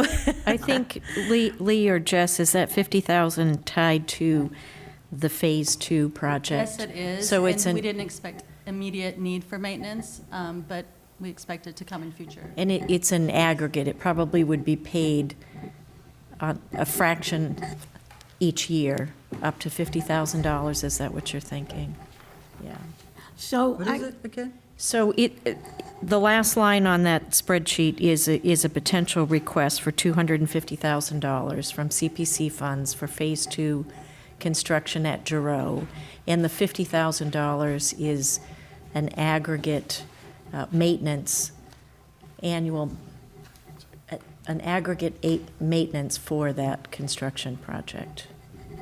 I don't see 200. So that's, Yeah, I'm sorry, that's on the proposal document. Lost on another 250. Oh, for I'm Giroux. looking at a different spreadsheet. Yeah, so it's on page 5 of this proposal document. There's the same chart, but it does have further detail about CPC requests at the bottom. I have a Which is not similar off of it. question. This one Are right you here. going Yeah, I know. to kind of cover the details that's in the sorry. proposal document? Is I that coming up? Or, Yes, we can certainly get into some details on it. I'm proposing the numbers now, and Okay. then Lee and Jenny will be able to answer some additional detailed questions. But really, the bulk of it is this capital piece, and then as well as the maintenance, which Right. we really want to get into So that. I just want to agree strongly, I'm very much for this capital plan. I think this is long overdue, excellent, I applaud you for doing this. I do agree, we want to carefully split out maintenance and capital in the future, once we get figured out what we're doing. And I do think that future user fees should reflect the total cost of the program, the labor, the maintenance, and the capital. So this will allow you to add the total, to figure out what your total cost is, and to set a good user fee. And thank you very much for doing this. So the FY24 revenue and expense, the expense was about $200,000 higher, right, if I look at it? Yep. From your chart. Is that an anomaly, or is that something we would expect to continue, that we're sort of running expenses higher than revenue, at least at the time being? This should be a balanced budget every year, and it is we send it forward as a balanced budget. From time to time, we'll take on initiatives each year that come up and present themselves, and perhaps that's what happened this year. I'll state that I'm new, so I don't know what's happened in the past, but I will tell you our commitment is usually to the budget. If we have an opportunity that we want to jump on that helps serve our mission, and we're excited about it, and we think it'll serve the community well, we may do that. I haven't had time to pull down and find out what the difference is yet. However, I believe it might be related to we give funding away for people who are low income, who want to participate in recreation. There was at least 100,000 there. The other item is that we send kids at the shelter to camp for free, and there's also about another $100,000 there, Right. roughly. but I have not, that's my gut and my best guess right now. I haven't had the time to pull down actuals. So I would say it was in part planned to draw down fund balance. So it's not a bad, I mean, given that we have extra, it's not actually a short-term bad thing, right? Right. So I mean, if you have expenses greater than revenue, obviously they can't go on forever, but to get the balance down to $1 million, right? If you're saying, hey, I'm going to spend, as I look at this, I'm going to spend 100 or 200, maybe 100, 150 a year in capital, and I'm not going to raise fees but I'm okay that, you know, my expenses are running higher than my revenue for 200,000 a year. Okay, so for the next 3-4 years, you're running it down. You will get to a place where you're going to have to then, you know, reconcile. You can't do that forever, but it's okay in the here and now, I think. Yeah. Well, I think once they put the capital in, it may not even last 3 or 4 years. It may be only 1 or 2 years that they can do that. But eventually, they have to. Eventually, and that's right. when you're going to have to do the That's forward right. planning to say, so this is when I am going to have to raise That's fees, right. because this is when I'm Right. going to need to get to a place where I'm going to have to Right, bulk up that revenue. As But I long- don't need to do that yet. right. As long as we're drawing it down on the right, for the right things. Correct. Okay? And Right. I think Yes. the strategic plan that you put together that looked at community input, if I remember correctly, a lot of people were saying that maintaining the assets that we Yeah. have was important to people. So if that's why we're drawing it down, that's all good news, right? If we're drawing it down for other reasons, that's something we'd have to think about. How are you doing in FY '25 so We're far? doing really well. We're on track. I'm getting my Q1 report later this week, but we have classes filling with wait lists just as per usual, and things are moving right along. So Great, okay. we're pleased. Excellent. And I don't see this exactly in the slides, or maybe you're about to get to it, but let me, so my understanding, my reading of the proposal was that while some of the indirect costs, the overhead costs for the town, like finance and HR, have been traditionally being paid, Yep. some of the actual cost recovery for services delivered by the Public Works Department to do things like mowing were not being That's right. recovered from the Recreation Department program. So now, just walk us through, at what point is it expected that the Public Works Department is going to be paid for the work that they're doing maintaining these facilities? Is that new in the FY '25 budget? It is. Yes. Okay. The next slide will So- show you what we're gonna. Next slide. Okay, that's what, Yes. That's happening right away. so, but I think to the point about where's the budget stand, if that wasn't going on in '24, then we can expect that there were some costs being borne by the general fund that might have been more expected to right. come out of this. Yep. And so the Exactly. deficit position for FY '24 would have been worse than even what we're looking at. Yeah, Right. okay. Good. So, go on. Should we talk maintenance? Yes. All right, so we had 3, possibly 4 meetings with a group of folks from Recreation, as well as a group of folks from the Public Works Department to kind of put together what this plan would look like.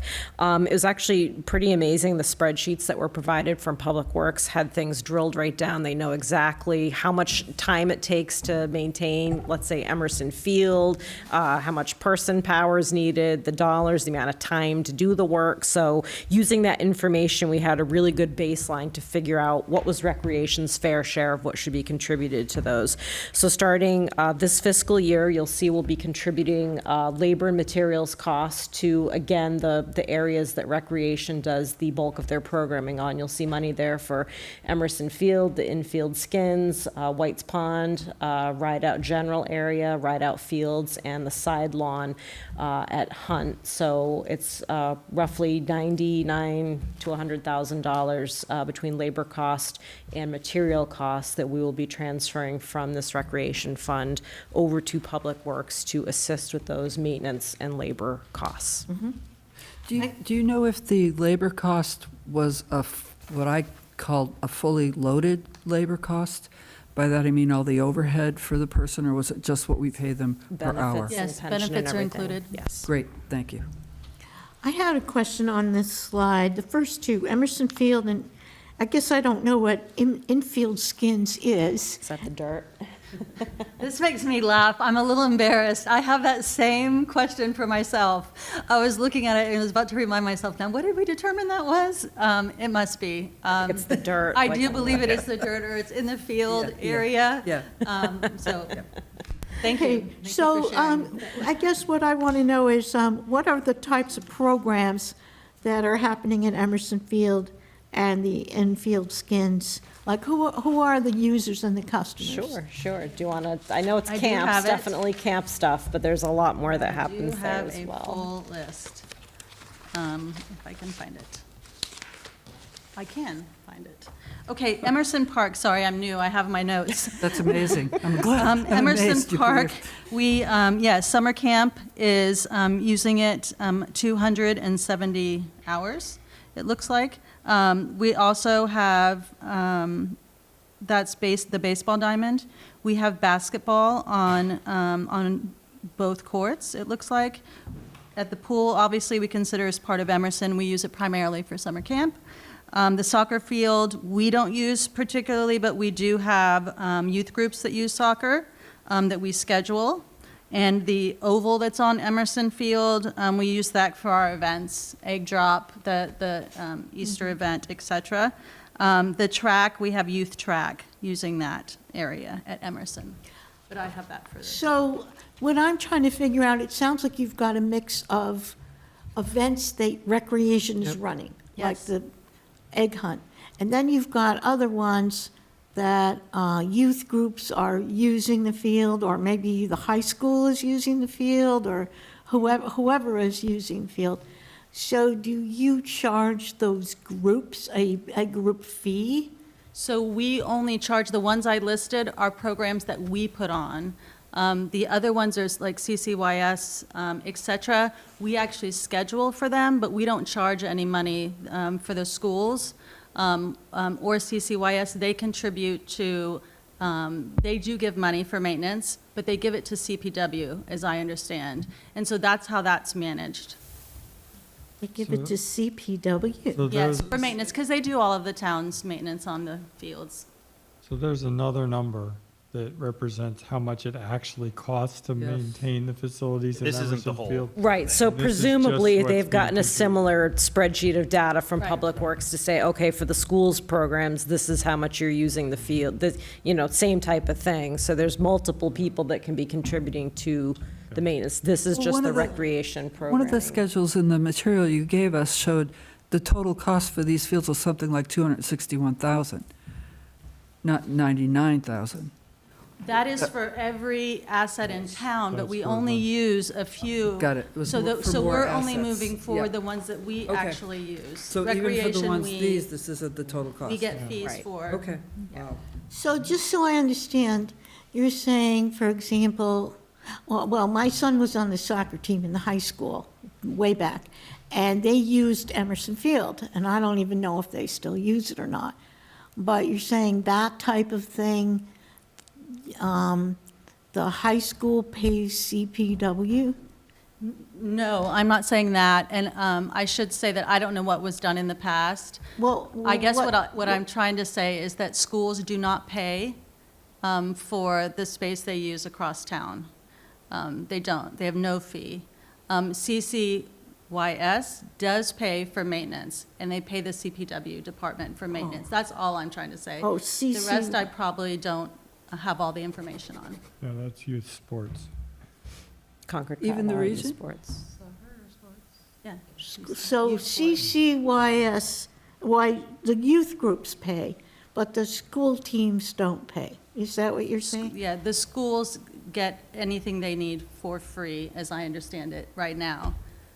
Even I the, don't know what they did in the past, and, you know. No, forget the past, I'm Even the just trying to region? understand So it. this discussion Yeah. is about the cost that the rec revolving fund is going to pay to contribute to maintenance for their use. thank you. We can have a subsequent discussion with Public Works about the total cost of maintenance and who pays what. I would But like that. I don't think it's fair to be No. asking So- Recreation to respond No, to those but I questions. didn't even know that. I thought it went through the Recreation Revolving Fund. Thank you, So- Carrie. Okay, let's keep So going. I do have a going. question, and I'm not quite sure what the difference between the list and the chart that we're looking at and the one a couple of pages later that's white but includes the Upper Sanborn School Field with a level of expenses for $37,000. So Yeah. can you I can help me understand the difference between these two lists and then why there's some expenses associated with a school property? Okay, I will absolutely address that. So we had several meetings through our process of trying to negotiate and discuss what would be appropriate. The first meeting, the CPW came with the full cost, that spreadsheet that you're looking at right now. That would be the full cost of all town assets and maintaining them. Okay. And then we had the discussion, well, what sites does recreation use? Okay. I see. Okay. And then we that's figured what out we're- the actual Those- cost for recreation. Okay. And we Okay. sent forward that as the 99,000. Good. So you have complete data on the town right now that you're From looking at. CPW's So perspective. not it from- would be helpful, that table's not really labeled with kind of what its source of purpose is, but that's helpful. It's Thank out of scope of what we're, Yeah, okay. tonight. But it was in the Right, but I package didn't and even know what was in scope I didn't- before. didn't understand. Thank you for clarifying. Yeah, it's the That's bigger great. picture, Okay. just for context. Keep going. Okay. Okay, excellent. Any other questions on the maintenance slide? Okay. So that would be, I mean, basically a sort of permanent. Yes, this is 25 and then an ongoing. If That costs should go up, benefit the town budget yes, Yes. to the rate of about $100,000 a year. yes. That's right. Okay, excellent. So now we'll do the same thing for Beatty Center. Very good. Well, thank you for that. There Thank we you for go. doing that work as far as getting the revolving, Pleasure. And it wouldn't have been possible without our friends at Public Works either. They were active participants at the table. It was a very collaborative and positive Excellent. discussion with We everybody really around the need that. table. Thank you. So, and they were great. Their data, as you can see from those Yeah, that- extensive spreadsheets, I mean, they've Made got it it- down made to a it science. doable, So yep. made it very easy for us. Good, thank you. Okay, so BD Enterprise Fund, again, this is all information for fiscal 2024. You'll see the beginning fund balance, $4,359,141. They took in $2,480,374. Expenses were $2,170,551. And again, the unaudited ending fund balance is $4,668,957. So that's where their fund stands for FY '24. Is that as high as it's ever been? Is that normal? Do we know the trend? Jenny, do you have any additional? Jenny Zaccardo, BD Center General Manager. I can't speak to what the fund was before. I've been in my role just under 9 months. So I'm sorry, I don't have that information. Do you have any feel for what it should be? I mean, with the rec revolving, you pegged $1 million, right? So do you have any feel for what this should be? What would be a good, I would say over $2 million. and what's the rationale? We have a facility that needs a lot of care, Yeah. just maintaining it day to day with the operations, our utilities, our staffing. It's quite an operation to keep open 100 hours a week. So it looks like in '26, they need to spend $2 million just on capital on the next slide. So they need, this is almost like putting away depreciation, I think. It is. That was the point I was going to make. Most of their fund balance is within their depreciation account to pay for future capital expense. And my recollection is that it's actually a little on the below Yeah. where it has been in the past. I feel like it's like 6 to 8 million has been more normal. I mean, the BD Center originally, when it opened 20 years ago, cost 10 to build. So inflate that. Yeah. Was it only 10? Really? Yeah. So for fiscal '23, Liz just happened to be here, and she had the number. The ending fund balance for fiscal '23 for this account was $4.4 million. Yeah. Thank you. But it looks like you're doing a really good job. That revenue and expense is virtually the same. That's great. And I have the same question I had on the other slide. On the revenue, you have memberships, And what are the other sources of revenue? Membership, we also have rental fees for our pools. So is that for outside groups that come in to do? Correct. We rent to outside groups, mostly for competitive swimming. Competitive swimming, okay. Are there school groups that come in? We sometimes have school groups that come in. We do, for example, have Lexington High School right now. They're renting our pool in the evenings for their swim team because their pool is non-operational. So they pay fees for that? Correct. Okay. Do you have any people that are using it that don't pay fees? We do not. Great. Okay. Thank you. Other Good. than our own swim team. Right. Well, I guess I shouldn't say that. You're correct. The Concord Carlisle High School swim team, that's their home pool. That was part of the original agreement. So Right. they swim in the pool starting in November, 3 to 5 each day, and they have about 100 swimmers. Wow. And they also have a diving team as well. And that's part of the original agreement, that Correct. they don't pay any fee? Correct. Okay, right. Thank you. Any other questions on this slide? Nope, go ahead. All right, so similarly, we've prepared a capital chart for all things related to BD Center. So as you see here, we've got things like roof repair, and that's sort of commingled with full replacement. So initially, we're looking at full replacement, but now it's, I believe, going to be a short-term repair due to some excessive leaking that's happening with the roof, but the ultimate goal is to do full replacement on that. There's been some structural wall work that's going to have to be done. That's $500,000. Painting and repair inside the pool area, $750,000 in 26. We're working on getting a UV light system, which is hopefully going to help with some of the issues that have happened in the past with algae growth and things like that. Right now, we're spending a significant amount on our utility bills, particularly water, with all of the back flushing and changing out to make sure that we don't have another 2 or 3 month shutdown like we experienced last year. So that UV system will help greatly with that. A CO2 monitor system. There's a placeholder in here for the elevator. I think at some point that's going to need full replacement, Jenny. Yep.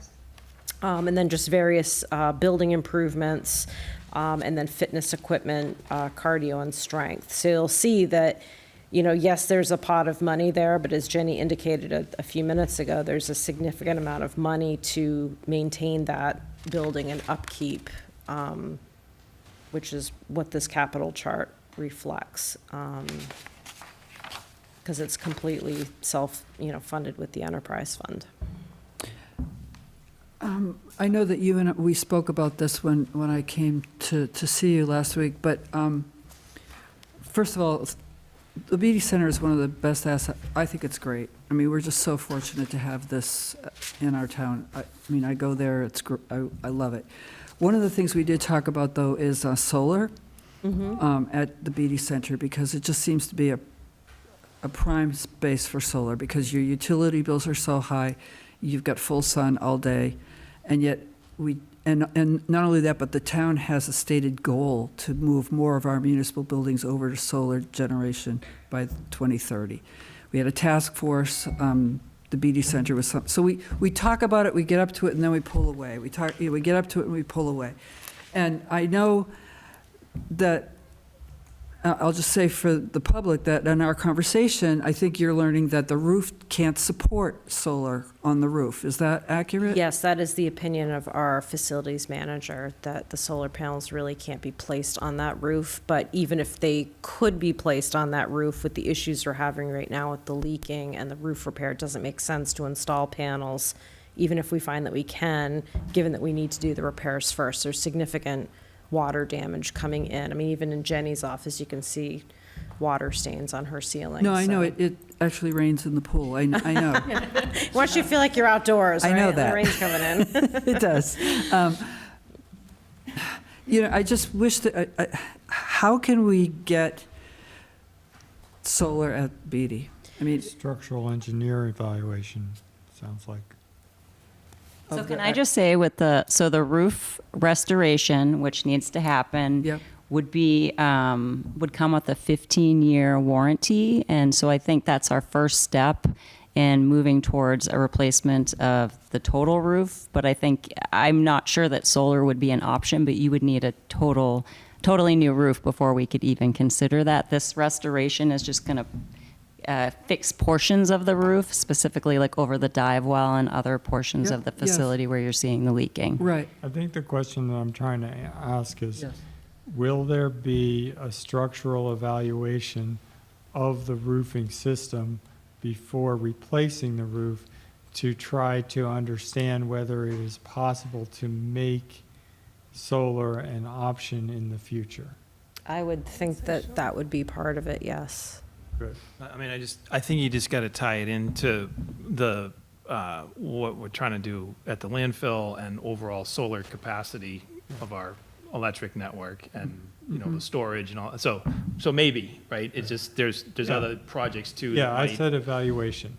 Yeah. No, absolutely. I'm just saying, like, in the context of those other pieces, it may or may not be something that fits with the overall sort of demand and I understand. That's it, The right. BD Center is among municipal facilities, the highest energy user Yeah. of all of our municipal facilities. And I think by itself, it ranked in that top 5 townwide.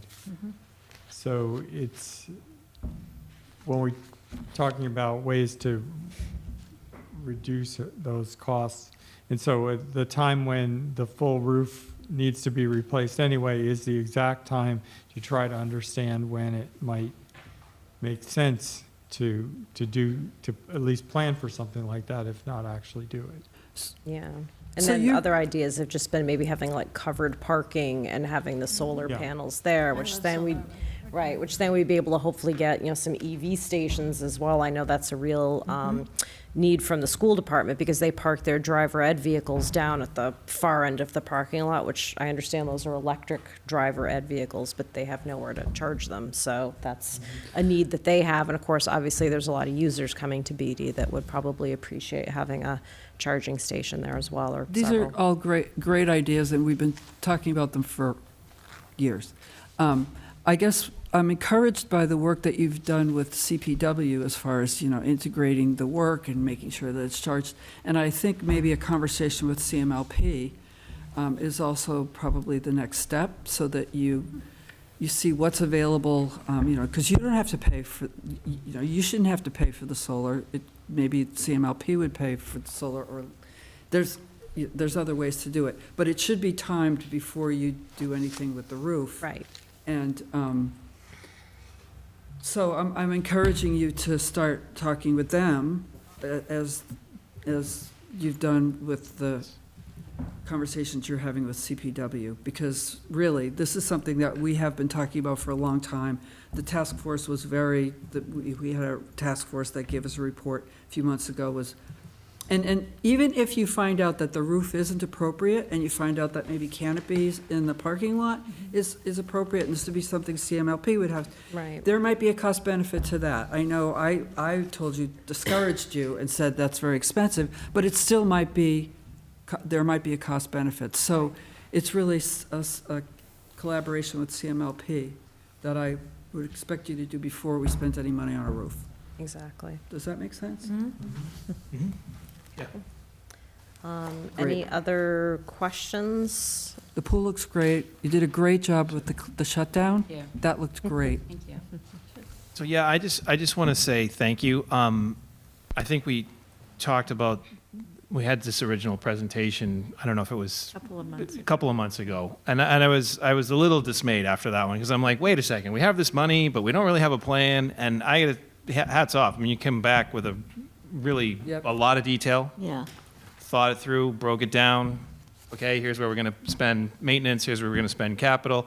To me, that's exactly what I wanted to see. So thank you. Yep. Yeah, I guess one thing that I did want to ask about was, it seems to me that as we all celebrate the end of Phase 1 at Giroux, there is probably some maintenance that needs to be planned for in there, and I understand it's not really online yet, so Yeah, you might not before be FY included, '27. but probably for FY '26's budget, I would expect to see Giroux in Something. there as well. And working with, again, with Public Works. Thank you. Thanks a You're lot. welcome. Okay. Good job. Thank you. Okay, next up is the flag policy, I think. Yep, And- okay. Could I just mention that we have a couple of staff members from CPW, if there are any questions for Public Works. We have Alan Cathcart, Director, and Aaron McCloskey, Highway and Ground Superintendent. Well, as you said, I think we need a different day when we can discuss the whole picture. Because today we were just discussing the revolving fund. Right. And now I have a better understanding, and now I think I'd like to see, on a future agenda, the whole picture from CPW. And thank you for those spreadsheets, Aaron. Yes, they're very good. You all set? Great. Okay, flag policy. Flag policy. So when we last left off, my understanding is we had gotten to a place where the policy that we had proposed, that there was agreement on how it was going to move forward with the entire policy with one still outstanding exception.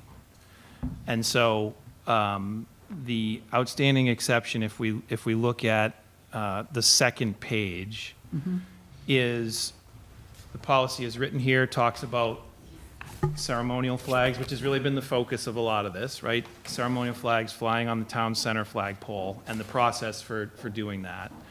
And then there was the discussion around point number 4, which is whether or not there would be additional flags flown at additional locations. And we really sort of left off saying there wasn't agreement, and we kind of said we didn't have time in the last meeting to sort of land that. And so it's a question of whether or not we would want to include something that says something about having additional flags.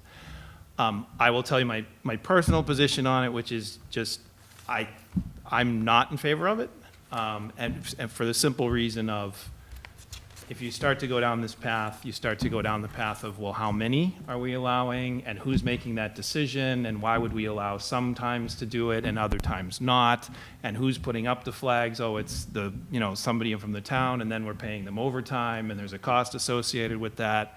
So to me, from a practical standpoint, it's not something that I'm in favor of, just in terms of our policy.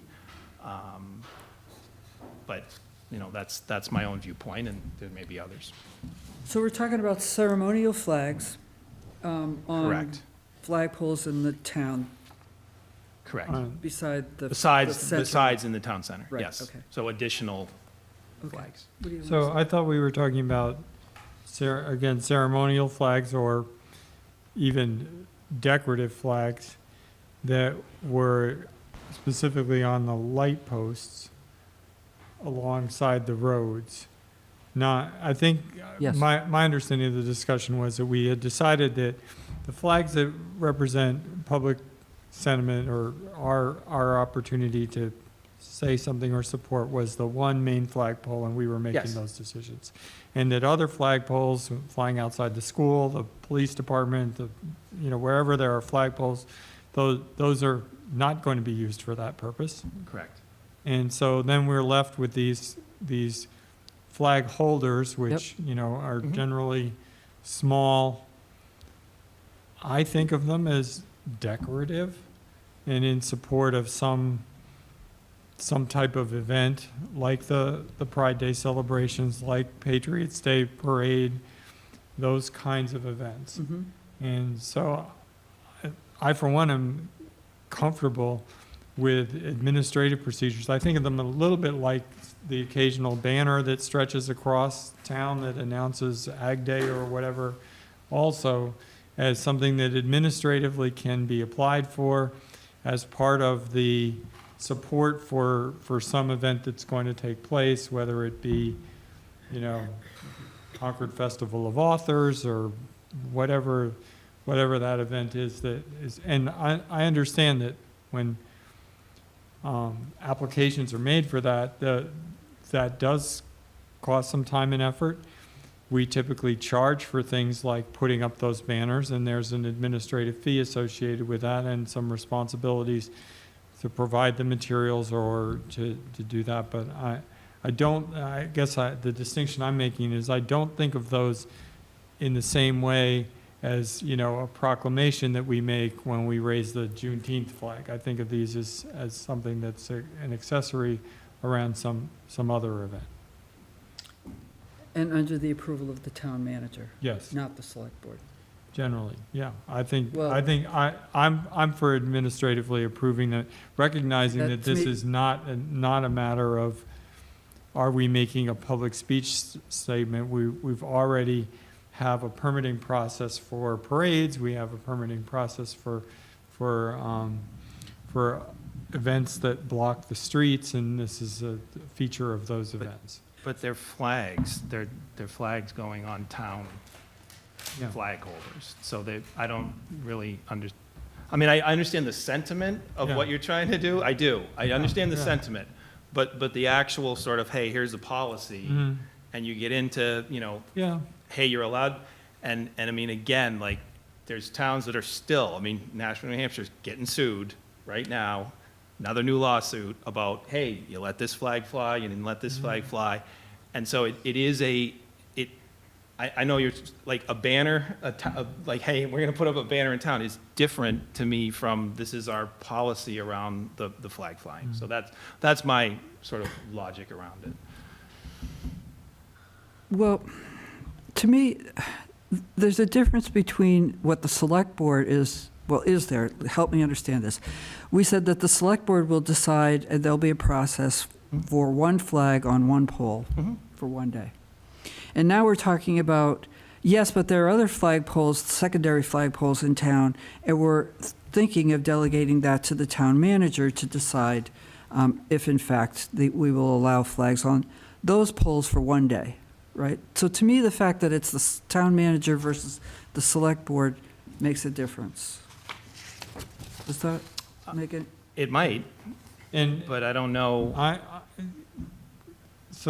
guess I'd go further about so I would remove from the version that's in our packet. Yeah. In conjunction with authorized in the center. In other words, I'm interested in disconnecting the use of these flag holders on poles and putting that in a category of holidays and celebratory events that have otherwise gone through an administrative process to be recognized as such, as opposed to these ceremonial flag raisings that we do. So I separate those things in my mind. Yeah, and I think one example of that, Cameron, would be, not sure if they're going to do this or not, but I think the 250th may be thinking about putting flags on the flag holders of the light poles.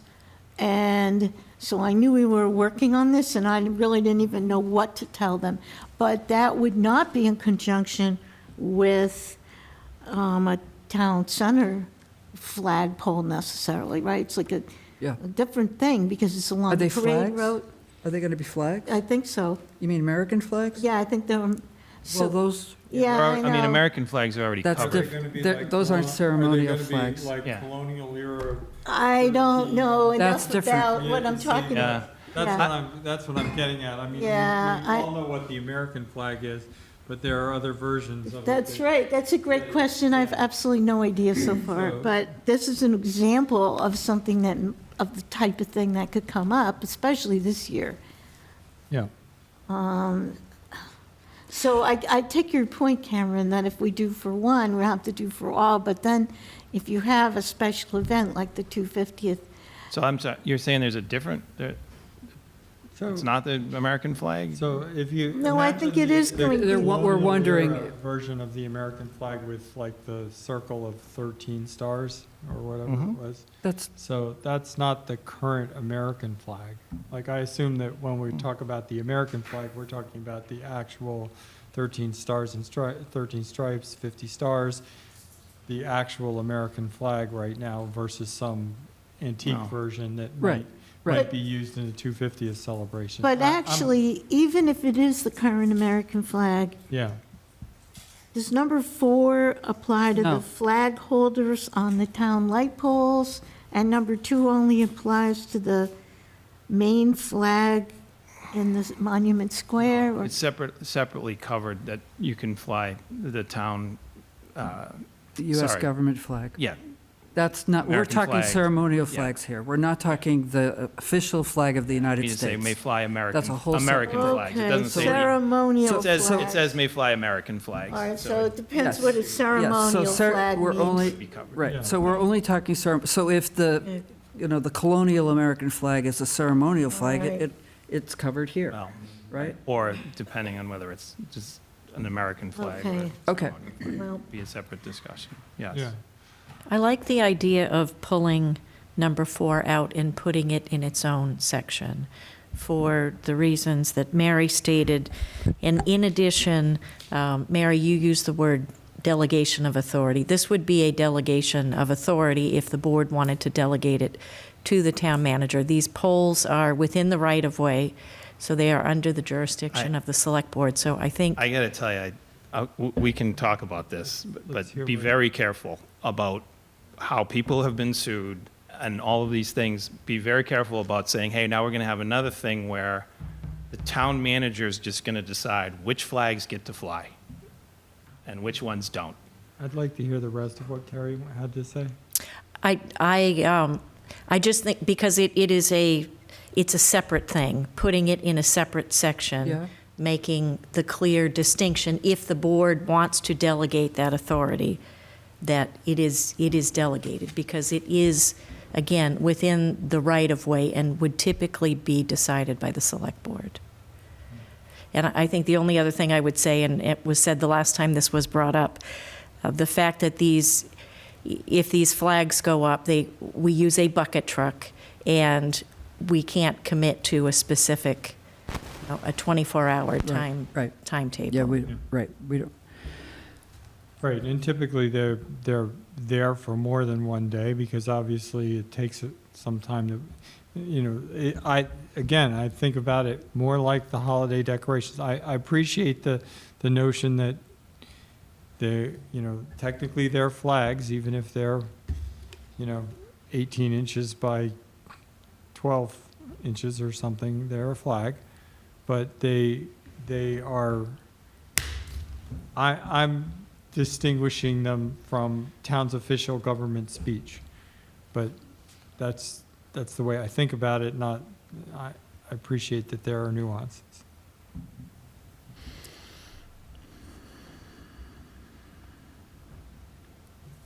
So let's walk So through that. you're right? saying, Karen, let me just no, be clear what you just said earlier. Yeah. Was that we're not protecting ourselves by delegating it. So so if Kerry were, or our town manager, whoever, had a request and they denied it, right? That we would be exposed. Well, so let's just walk through something, right? So so according to this policy, somebody says, look, we're having an event, we're having a proclamation, we're having a celebration, and we want to raise a flag at the town center. Yep. And the select board meets, and the select board approves it. Yep. And then they separately go and say, and I'd like to put a bunch of other flags on these other light poles. Yep. And the town manager says, no. Well, Or the town manager says, but the town manager says yes, or the town manager says no. It's a separate decision. it is, but it's likely that they would say yes. Well, but it's likely, but we're talking about a policy here, right? So the policy says the town manager can say yes, the town manager can say no, right? So that's what we want, is we can say yes to something, but then separately, the town manager can make a different decision as to whether or not they want those flags to fly in other locations.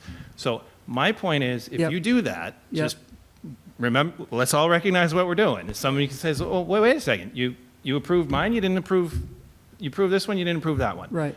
you're paying expenses for this, you're not paying expenses for that. So I just don't understand why we would write a policy that would enable that to happen. So here's my rationale for that. Going back to, if we read the section on ceremonial flags without section 4, it clearly talks about the government speech on the center flagpole, and it lays out in, I think, clear ways exactly how that decision is made and what it means. Yes. I believe that the use of flag holders in the right-of-way along the streets of our town center or centers is, those holders are there for a different type of display or decoration. And at the very least, I think if we're going to cover them, we should be clear about what that is. In other words, I would say that those are not reserved for an expression of government official speech. They could be utilized in another way, in much the same way that we do things like promote a harvest fair or some other set of events. So they're more promotional. Okay, so how would you do that, Mark? I would You start take with it. I would start with a different section. I would identify these holders as not necessarily being a reflection of government speech, and then there's an aspect of that. For example, nowhere in the main flagpole are we discussing anything other than somebody has to provide us with the flag, but other than that, there's no cost or fee for it because we're deciding to speak on something. But in this case, where we have the expenses of a bucket truck, where considerations like, are there snowbanks and can you do it? And, it just seems much more administrative and not. Okay, this is a great idea, but where it gets weird for me is if you're talking about a flag. Yeah. Right? I think it's so far, it's great. I like it a lot. But if we could somehow write that so that it applied to decorations or banners or something that wasn't the same as the flag, then that would work beautifully. Is that what we want? Yeah, is so that good it's in enough? a different section. It's not called That's not a flag ceremonial policy. flag. That's not a flag policy. That's advertisement and banners. Exactly. It's called promotional banner or something like that. Okay, all right, Okay, thank we'll you. consider that in a minute. Yeah, thank you. Yes, I think it does. Take out the I word think it does flag need to and be. put in promotional event banner or something like that, and then you would, and put it in a different section completely. So, if I may. Yes, please. We are not looking for additional work. It is not easy to put these banners up and take the flags up and take them down. If we want to have a discussion at some point in the future about the benefit of having promotional, decorative banners, signs to enhance economic vitality, I think that's one thing. I think right now we're just trying to address flags. Yes, we are. And the point that I am trying to make, and the feedback that I provided on Section 4 originally said town manager and select board. My feedback was, no, it shouldn't say both. I'm not advocating that it should say town manager. They are in the right of way under the jurisdiction of the select board. My point is, if you want to delegate that, it needs to be specifically called out because it is other than what you would typically see. And I can assure you, if this board is not going to, if somebody puts a petition forward for a flag and this board turns it down, this town manager is not going to approve these flags. So I think it would be great if we could all be on the same page. And I don't think it makes any sense for one thing to go one place and another to go someplace else. Okay. So, wait, Diane, In that case, go ahead. I mean, I'm not uncomfortable with the notion of the select board making the decision about the use of these holders, if that's the only thing standing in the way. I still think it makes sense to delineate a distinctive set of procedures associated with them because of the logistics involved in using them, Yep. because there's obviously costs and so forth. So if Right. the idea is, do you support our message? Okay, we can put up a single large flag as a symbolic agreement or, expression of a message. But when it makes sense to do something else, like promote a festival or something, and that's supported by a flag decoration, then there's another set of administrative Right. procedures that is designed to help defray the obvious expenses and logistical concerns that are associated with doing that. Right, So I don't think we can go quite so simple on that, but I don't want to just I'm going rule to it take, out. I'm going Right. to take public comment. Well, Go ahead. so in Wait. number 2, we have policy, federal, state, and local flags. Then we have international flags. Yeah, Then we have ceremonial flags. And we have another section for whatever we're going to call these flags. well, I'm hearing, Promotional flags or something. Well, to me, it has less to do with the actual flag as the fact that what we're trying to do is define another place, another type of flag installation as opposed to, well, running Mark, I things up think and for down me, the what you're doing is you're mixing me up with what is the actual logistics of putting them out there and the cost and everything with the policy. What's our intent? Do we want them there or not? And whether it costs money is a secondary thing. I think right now we should focus on who's going to make the decision whether we put them there or not who's going to pay. And Yeah, okay. I I mean, if it's feel like about we're, that, then I'm real clear on it. I'm happy to make that decision. and it would be Us. as a the board. select board Yeah, may fly ceremony flags on flag holders attached to, and it would be our decision. right. Okay. I'm going to take Diane. Do you want to speak? Diane? Thank you very much. I'm just trying to get my thing up. Whoa, okay. Hi. I understand. Diane Proctor, 57 Sudbury Road. This has been a fantastic discussion all evening, and thank you all so much. I'm speaking for the Concord 250, and I know that we have, one of the frustrations is it's very hard to find ways to promote the activities that go on in our town in a broad way for everybody to see. And one of the fast ways to do that is to hang things from the various flag, not the major flagpole, but all the other small flagpoles. Like, for instance, a series of flags that talk about all the ways in which the upcoming events could take place. They could be for the houses that were here originally. It could be something that is an old-fashioned flag, as somebody has already mentioned, with the small number of circles of stars. I mean, there are all sorts of ways in which it would allow us to promote the upcoming events, which are really going to be spectacular.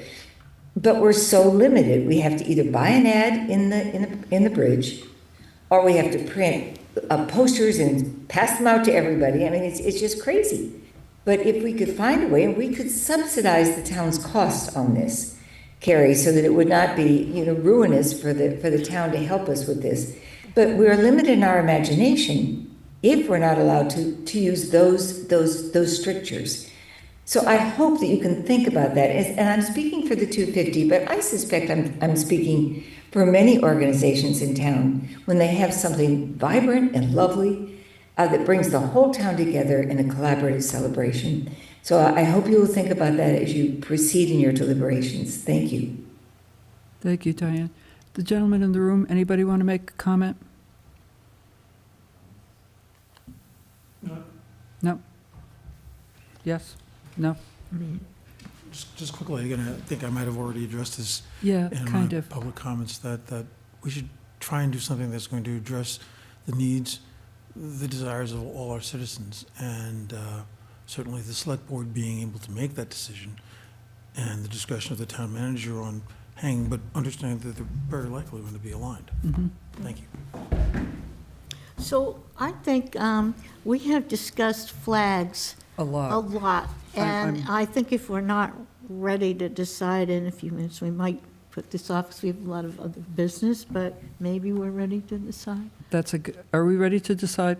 I'm going to take, I'm tired of this, to tell you the truth, and I'm not sure I'm thinking clearly. I'd be willing to table it. So Sorry. the specific language it's in the packet at the moment is the town with the approval of the, let's call it, select board. Yep.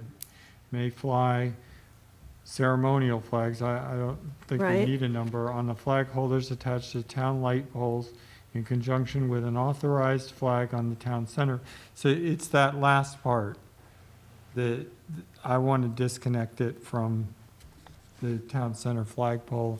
Okay, I'm recognizing- not ready to do that. Yeah, I'm not, Not ready I'm to not, do that. I'm not ready. I'm not ready to do that. Yeah, let's table it. I would go with this if we keep that last sentence in. I And think there's more Cameron's to not it. ready I to just do think that. there's more to it than. I think we I'm- need to I hear am from really- Wendy also. I'm- We did, I think kind there's of. more to it than. Joe, you want to say something? Just that I know, it seems like this has been a very, caused a lot of difficulty amongst your group to try to sort out. My advice to you is just to remember yourselves as leaders, and the long-term picture here is what is the message you're trying to send. I'm not clear, just as a citizen, what message you're trying to send, Cameron, with keep asking about this fear of what will happen, what will other people say, what could happen. So it feels a lot of fear-based when I'm just trying to remind ourselves of the joy-based and the happiness that comes with the expansion of human freedom and human dignity, which the town did a beautiful job with last year. And I'm just trying to, as you continue these deliberations and thinking over the next few weeks, to really think about that and what message you're sending as a leader and as a group of leaders to the members of this community who appreciated greatly the simple act of decorating the town lampposts, and they're going to want to continue that. And it would just be a shame that if fear of the unknown causes you to back away from something that went actually quite successfully this year, and we hope to continue. There ceremonial flags that could be used for a lot of different purposes, and we're specifically talking about the Pride Progress flag. That's why this issue is coming up. That's really the only reason this seems to be going on so long. So if you have any questions for me as a member of the community, I'm happy to answer, but I just encourage you to don't give up, keep working at it, and remember your role as leaders to be brave and stand up for, as Michael was talking earlier tonight, obviously about the expansion of human freedom and human dignity in this town, not the constriction and the fear of who else might. Hey, the more flags, the better. The more groups that want to live here and come here and celebrate Concord, the better. At least that's how I see it. Thank you, Joe. Yeah, and just, I mean, so just to be clear, I think we've gone down a process where we actually have landed on a policy here where, you know, despite some other towns saying, look, we're not going to do this, right? We're not going to have different types of flags that fly. We're just going to have the American flag and, you know, the military flag. So we have actually drafted a policy here where we are allowing the ceremonial Absolutely. flags to be part of the town. So But somehow we're getting hung up on these little yeah, lampposts, but which just- seems like right. so unnecessary. Well, it might we're- seem unnecessary to you, but I just have a different viewpoint of that, right? So I have a viewpoint that we actually have gone down a pathway here where we are saying we're going to allow these ceremonial flags to fly, which is in the intention to be inclusive, which is the intention to say, hey, look, there are times where we want to have these celebrations. I do also take the viewpoint of, and it's not, I mean, you're saying it was fear-based. It's. Well, I'm just saying, I'm just repeating the words you keep mentioning. We have to be worried about what could happen. That to me sounds like fear. Well, actually, people getting sued for millions of dollars is a reality in this space, right? And the lawsuits are continuing in other places, and It's that part of is life. also, well, Part of public it's life. part of life. But that's the seat that I'm sitting in is different from the Okay, seat that you're sitting in. Okay, I'm going to table this now. We've talked about this. Yeah, I'm let's tabling this table now. it. I'm I just tabling it have now. a I'm tabling question. it now.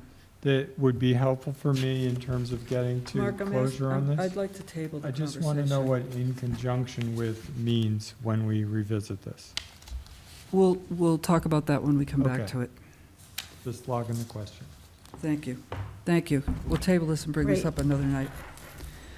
Okay, moving on. Town manager's evaluation. Hello. Hi, can we Back change again. the? You get me twice tonight. So Jessica Porter, Assistant Town Manager. I'm going to go through some slides with you. I passed out at the start of the meeting the backup documents. Essentially, there's an Excel grid with some numbers and averages, which lead to the numbers I placed on the slides. The comments list is the full unredacted raw comments from each of the reviews submitted. The comments you'll see in the subsequent slides here tonight are either paraphrased or it's not 100% of the comments on here, just simply because of time, slides, space, etc. But everything that was said in the reviews is in the written documents. Next slide, please. Can we just take a second to have like a reset? Sure. Just to kind of get our breath, because we're moving on to something that's very important.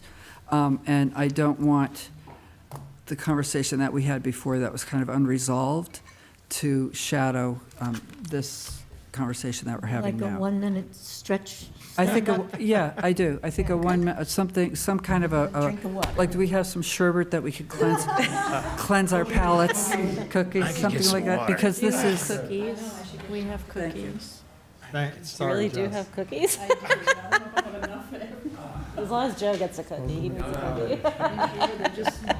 what to do about this.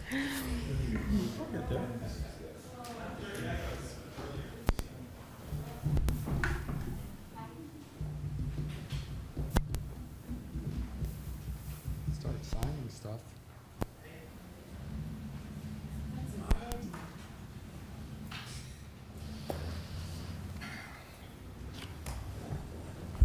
I had a leg cramp, like, sitting here earlier. At some point in the meeting, someone might have looked at me and seen, like clutching my, like, oh, like, at about 7 o'clock, I was like, what just happened to me?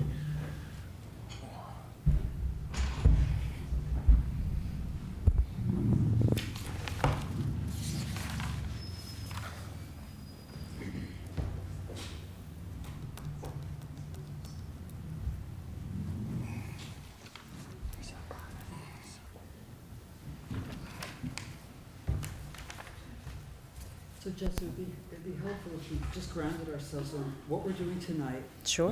And then what the next steps are. Absolutely. So that people know that tonight we're simply letting, letting people know. And that will go, right, so ground. Yep.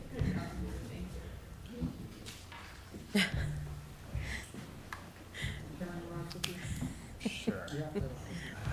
Cookies come out at 8:30. Thank you. Those look really cute. Where did they come from? I tried. Yeah. There's a signature page for every year of this bond issue.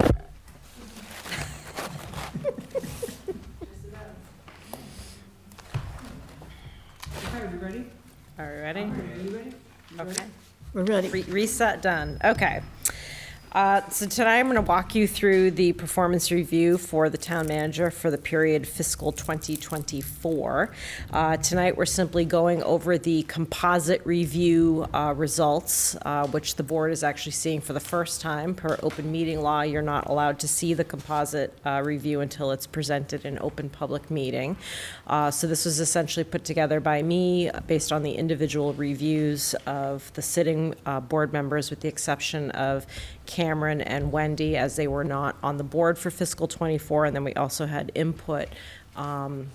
We did have input from those two members, but they didn't complete the official review document, and then we also reached out to board members who were on the board during fiscal 24. But any comments we submitted are not in this No, packet? no. Right, okay. So we're not covering that at all? No. Yeah, that's fine. Certainly, there'll be, well, assuming the chair allows, there'll be time for you to give any No, of that's those fine. comments that you want, but That's what we this talked is about. We just talked the about it. reviews. Yep. This is in the public record. Yep, perfect. All right, so as I indicated before we took our reset, there's an Excel document that I passed out tonight, which is the actual numerical scoring for each of the categories on the review form, and then the full unedited, unaltered comments that were submitted are all part of the summary of comments document. What you'll see in the slides tonight is some paraphrasing and some selections of comments. It's not 100% of the comments, but you do have those to peruse. So the first section of the review form goes over goals. So the rating scale for goals is a 3-point system, 1 being insufficient progress, 2 being progress and completion meets expectations, and a 3 is progress and completion exceeds expectations. So again, we're doing it on a 3-point scale, 1 the lowest, 3 the highest. Next slide, please. So for the goals, there were 6 different categories of goals. So the cumulative score for the evaluation of the fiscal 24 goals was a 2.036 out of 3. You'll see the breakdown for the individual categories there. Organizational resilience, 2.175, DEI and B, 1.75, effective governance and communication, a 1.958, financial resiliency, 2.208, regional and state interests, 2.375, and economic vitality and strategic planning was 1.916. Next slide, please. So on organizational resilience, again, this is a sampling of some of the comments. Excellent management performance, done an exceptional job building a senior management team and fostering commitment at all levels of employees. With better coordination and strategic planning, they'll become a highly performing team. Completion of the compensation plan was a major milestone. In general, the organizational resilience progress has been acceptable. A highlight is the improvement in HR implementation effectiveness and the relationship with the personnel board. So again, for this category, the rating, composite rating was 2.175. Next slide.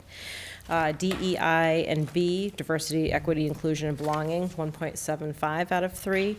Inherent difficulties have been well managed. More diversity in town hires is needed. Work with the DEI Commission was excellent.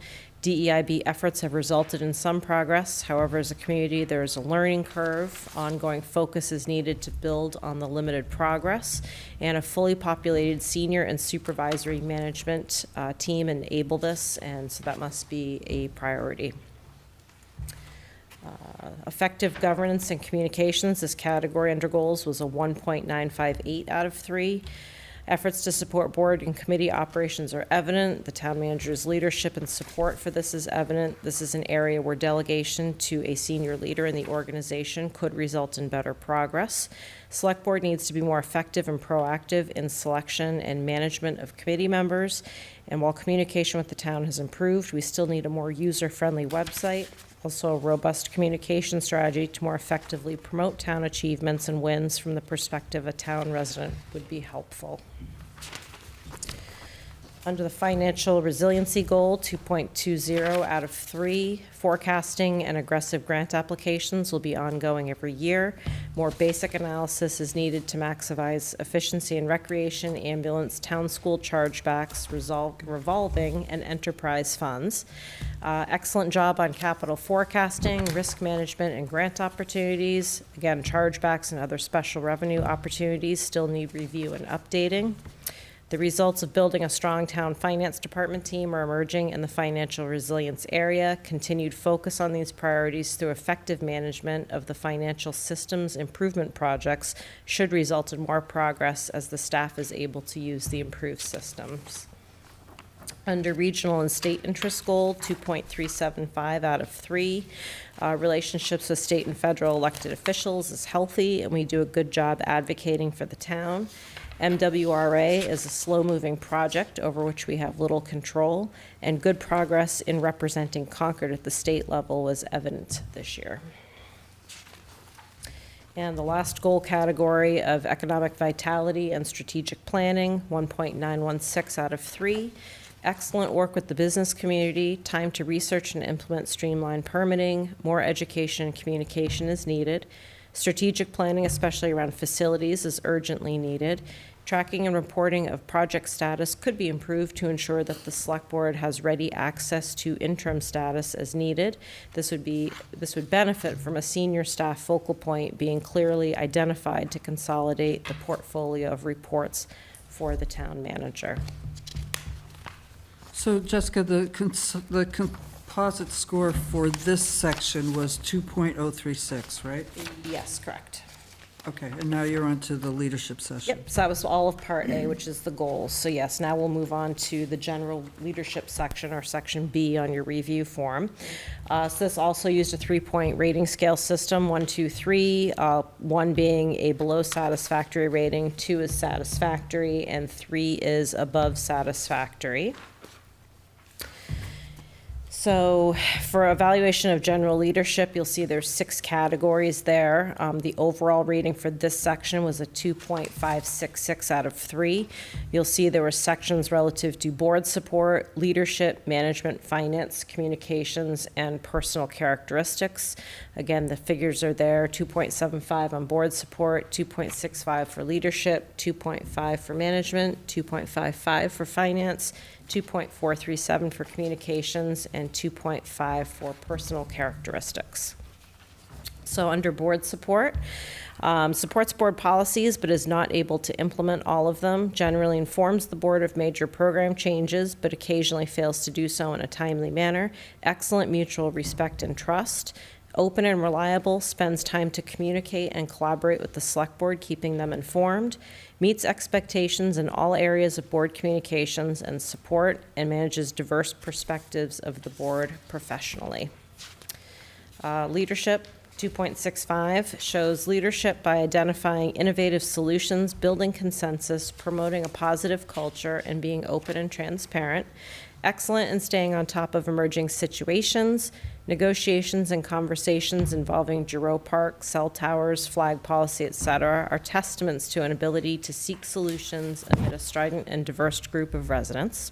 And highly responsive to day-to-day communications, promotes civility, especially with regard to citizen interactions and inquiries. Under management, 2.50, a good leader and respected by employees and colleagues, ability to build a loyal, well-functioning management team who respect and admire her to the benefit of the entire town. Staffing appears to be a priority. Progress is being made. It remains a challenging aspect of the role. Concord is not at the level of local government excellence, but we should be. We need to catch up to our peers with streamlined permitting, public transportation, safe streets, and other best practices and innovations.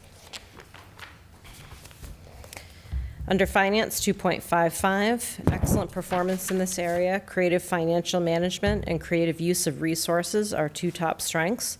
More basic analysis of information will help improve communication to residents, and a better communication strategy would help residents understand the value they derive from town service, which will then increase public confidence in the value of services in relation to taxes paid. Communications, 2.437. Citizens respect Carrie. She listens well and works hard to understand all perspectives. People feel that they are heard. As said earlier, there's room for improvement communicating the value of town services to the average citizen. We have the resources available to provide the highest level of service. To do so, better coordination and overall planning is needed. Carrie is a great listener who understands the needs and aspirations of the Concord community. She is sometimes hesitant to communicate accomplishments and plans back to the community in a clear and timely manner.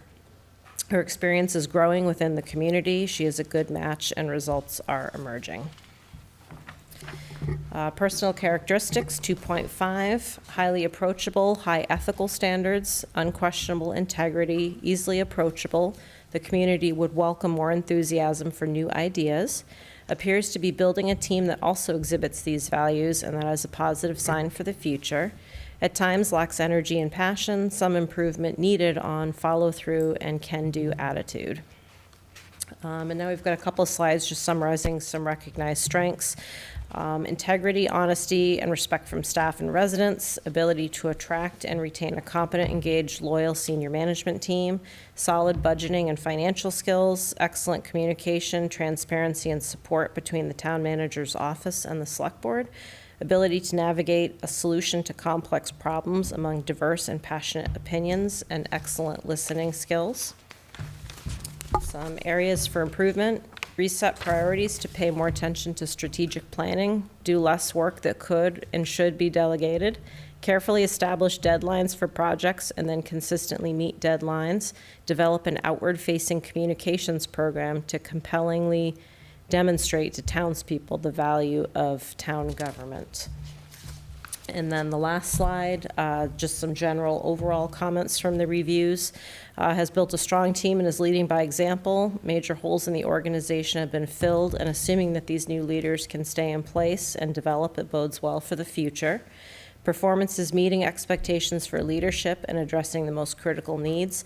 Expectation is for continued success, especially as staff gains experience with the town. Overall, a good job in a challenging and constantly changing environment, and overall excellent performance, especially in view of the circumstances under which she assumed the responsibilities of the position. So the overall composite rating, when you take both parts of A and B of the review, is solid, satisfactory performance, a 2.287 out of a 3.0. Thank you, Jessica. So Carrie, do you want to say anything? Yeah, I'd like to say a few things. First, thank you to Jess for putting the presentation together. I really appreciate the format. I know this is a format that she brought to us from another community, and I think it's helpful, and she's shared, at least with me, in the community she worked with before, where this is tracked over time, so you can see where there's been improvements or not improvements. So obviously, I understand this is somewhat of an awkward process. It's probably more awkward for you than it is for me, because I've spent about half of my career having my evaluation in public forums, so it is actually less awkward for me. I do appreciate the thought that was put into the comments and the conversations, and I want to acknowledge that I had conversations with each board member and new board members, Cameron and Wendy as well. And I could tell there was a lot of thought put into the feedback that was provided, and the feedback was particularly helpful and helped to inform some of the goals for this year. And there were themes, so it was also helpful that even though people are representing different areas and different positions, that there was a lot of commonality in themes, so that's particularly helpful for us to be able to focus where we should move next. I do want to acknowledge, at least from my perspective, we're doing a lot of work and a lot of good work. And it was funny, I've probably said to at least a few of you individually, when I was preparing an update on progress towards goals, I felt great after, because I felt that we got a lot accomplished, particularly in light of some of the challenges, unexpected challenges that were put on our plate this year. So it was, I have to say, to be honest, a little bit of a disappointment to see that 50% of the goal categories came in, slightly under satisfactory. That I wanted to put that. I understand they were close, but that was a personal disappointment to me. But it's something to help us for me to do better in those areas moving forward. I have a lot of great people on my team, and I am only able to do the work that I do because of the great people on the team. A lot of people are new, but we've had a lot of people with us for a long time, and everybody is pulling their weight and doing a great job. And it makes coming to work easy. And so I do appreciate the team. I also feel that we have a great board this year, and I know we just had a tough discussion. But I feel like this board is working well together, and I feel that we're making progress, and I do appreciate that as well. And I just will end on a note to acknowledge that this evaluation is late, but we both agreed, the board and I agreed to the timetable that we put together. And I will acknowledge that there has been no adjustment in compensation or benefits. Even though it was allowed under the contract, there was an agreement that we were on a later timetable, and there's been no adjustment. So I just wanted to make that, or enter that into the record as well. Thank you. You're right. Thank you. Any comments from the board? To that last point about the timing, it did strike me when I was reviewing this that maybe it is a little bit later than maybe desirable this year, but I also think that the dates that are written for us to hit are particularly difficult to hit because we're talking about, July 1st kinds of dates and things like that. And so I would prefer to consider in the future that we come up with a more attainable schedule and then hold ourselves accountable to meet that schedule. So maybe we push back the official dates by 30 days or 60 days and give other boards the opportunity to both form and get the job done and on a timely basis. I think that's a great idea, especially this upcoming year. Yeah. Town meeting is going to end June 3rd or something. And typically what we do is, after town meeting, we have a break for a couple of weeks. Then we have an election of officers. Then we have, by the time we get to even thinking about goals, it's going to be July 1st. So I think it would be really useful if we put on our agenda for like March or April or May to come up with some dates for next summer, if Well, that makes sense. I think we have an opportunity if we vote to renegotiate the contract, to change that in the contract. Well, that's what I was going to say. Isn't next year like potential contract renewal, right? So we have to. We're renewing it now. Yes, We're renewing it hopefully we're gonna move and vote to enter into contract renegotiation at our next meeting during executive session. So that was when I think this suggestion that you have, we could work into the contract. Yep. And I'm just I think it's a good one. stating for it's a good one. for the public purposes that I think that it makes sense to first establish a feasible schedule and then keep to that schedule. Yes. And my opinion is that the schedule that was in place was really not very feasible in the first place. Good. Right. So that's a placeholder for our executive session if we vote to do that. I also want to backtrack a minute and thank Jessica, because I think this was very organized and very well done. Thank you. Thank you. Yeah, this was great. Thank you. A lot of work. Yeah, I'm And looking it'll forward get- to having the opportunity to process this in more detail, but I do think it was a helpful process. And it will be better next year. Yeah. Even better next And year. we can show the historical information, which will And be- also give maybe a wider scale as opposed to 1, 2, 3, Yeah. maybe a wider Yeah, the scale. 1, 2, 3 is tough, I think. It is, yeah. 1, Is 2, that written into the contract? No, No, this is Good. just the form that's been used, but no, so we can do that. Yeah, I think all of that should be talked about in the spring. You know what, one of the things that sticks out for me is that leadership, Carrie, in this eval, the leadership was strong. I mean, that was really one of your strengths is, when we did the composite numbers, it's leadership. Goals weren't as high as leadership, but it was still satisfactory. So I just wanted to point that out, that leadership is definitely your strong suit. Okay. Any other comments? Do we have a motion? Several, actually. Yeah, Do we have do several? have a We have couple several.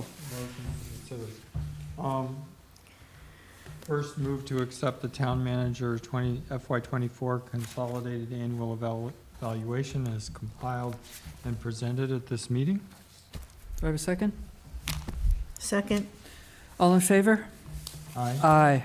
Very good. Next one? Okay, and I move to schedule a contract review in executive session on October 7th at 5 PM to discuss terms of renewal of the town manager's employment contract under Mass General Laws, Section, Chapter 30A, Section 21. Do I have a second? Second. All in favor? Aye. Aye, okay. And I think we need a roll call for that, so I'll say Ms. Go ahead. Ackerman, Aye. Ms. Hardman. Aye.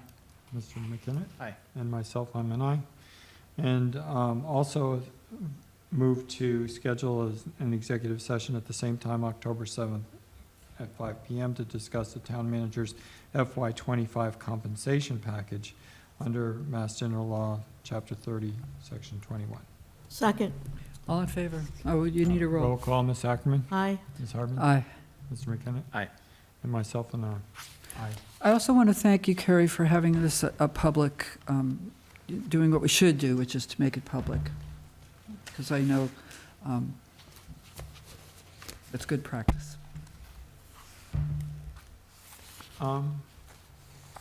Yeah, and I recognize that there are members of the public that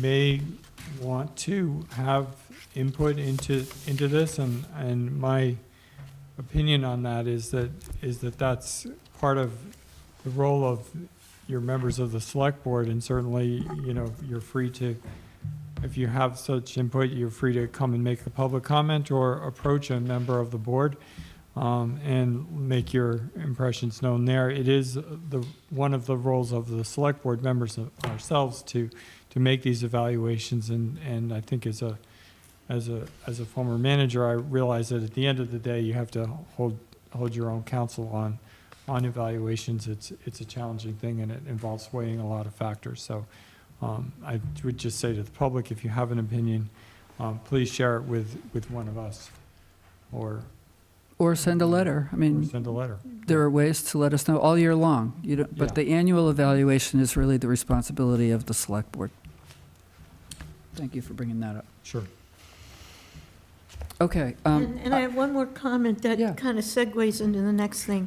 I think that the process was really effective in that I really appreciate Kerry going back now and taking some of the comments from the eval and redoing the goals. I can see a lot of changes in the new goals, in the updated, I should say, goals that have to do with feedback from the eval. So, having said that, I'm wondering, we've been at this now 3 hours, and I think the goals for FY25 is very important. Yes. Because we're going to be here a year from now, evaluating Kerry against these goals. Not only that, but these are going to be what drives the work that's done during this year. So I'm wondering if it would be wise to table this when we're fresher at a subsequent meeting, first thing on the agenda, as opposed to doing it tonight. I want to know a sense of the board. That's fine. Can I just briefly comment that Yeah. I think it's really good progress. So thank you, Carrie. You've taken feedback, and I think, you know, you've just actually streamlined some of this. Yep. So I think that's good. I do have can we submit feedback back to Carrie in the meantime? Are you okay with that, Carrie? Sure. The comments are getting smaller, just so Yeah, you know. great, So great. I'm not Good. So definitely really good progress, but Yep. just, you know, a couple of places where I'd love to. So Good. if we can do that works That for would- me.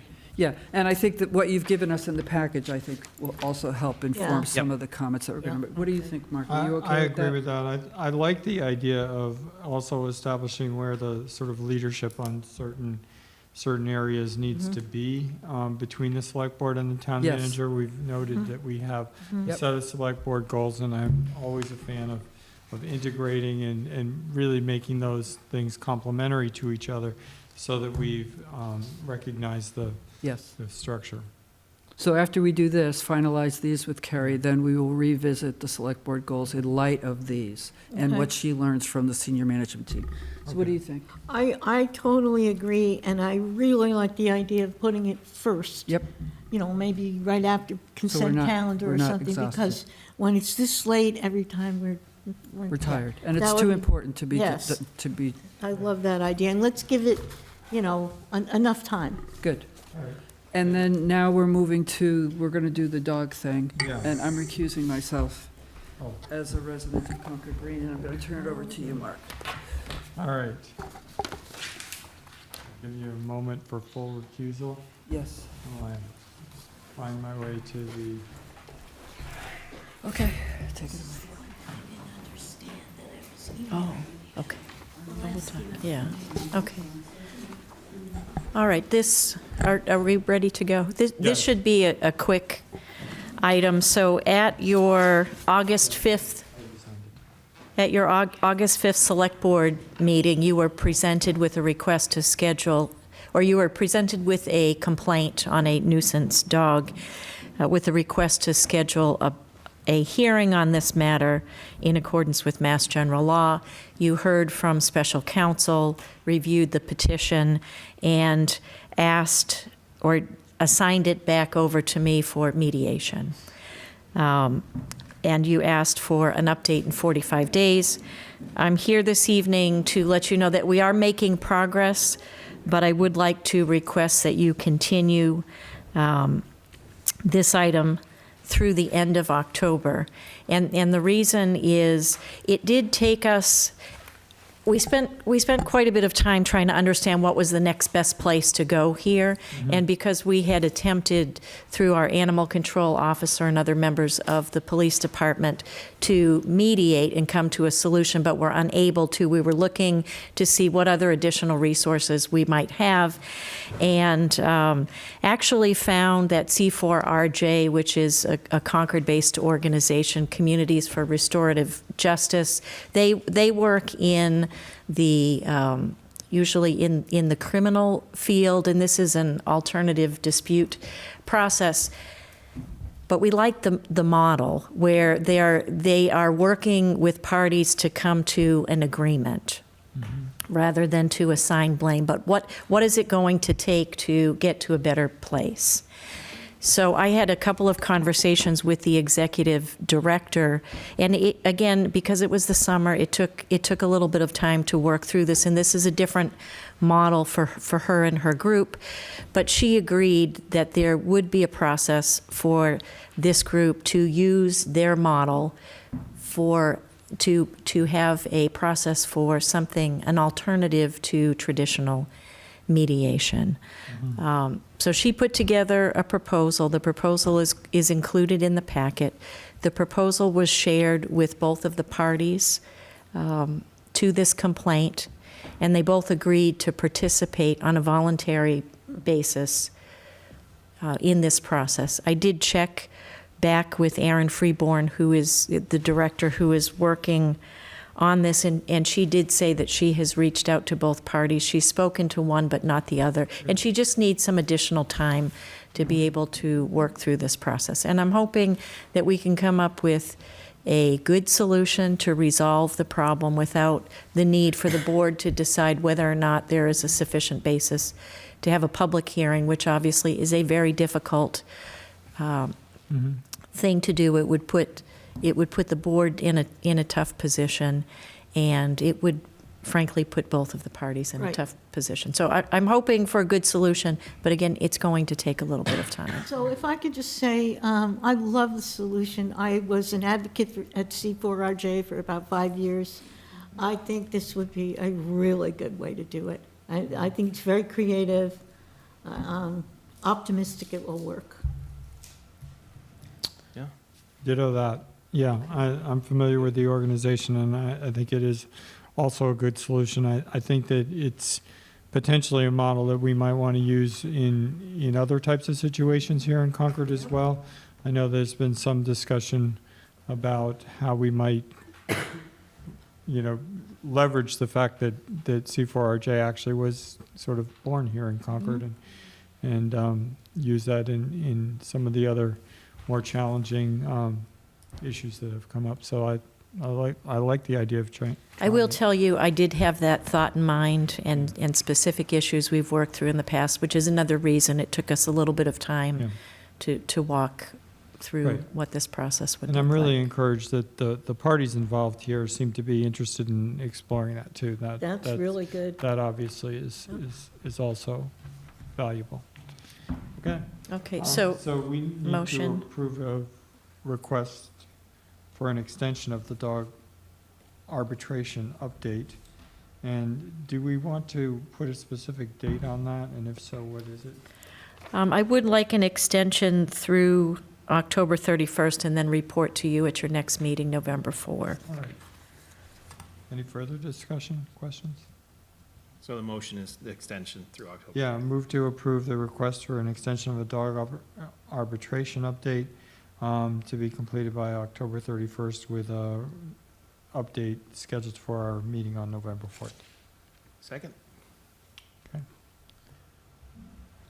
Aye. All those in favor? Aye. Aye.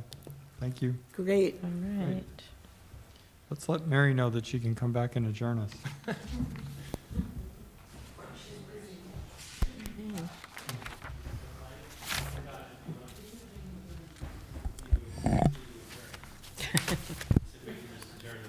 Okay.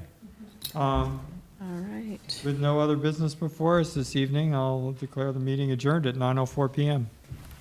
So moved, okay. Sounds good. Thank you, everyone. Thanks. These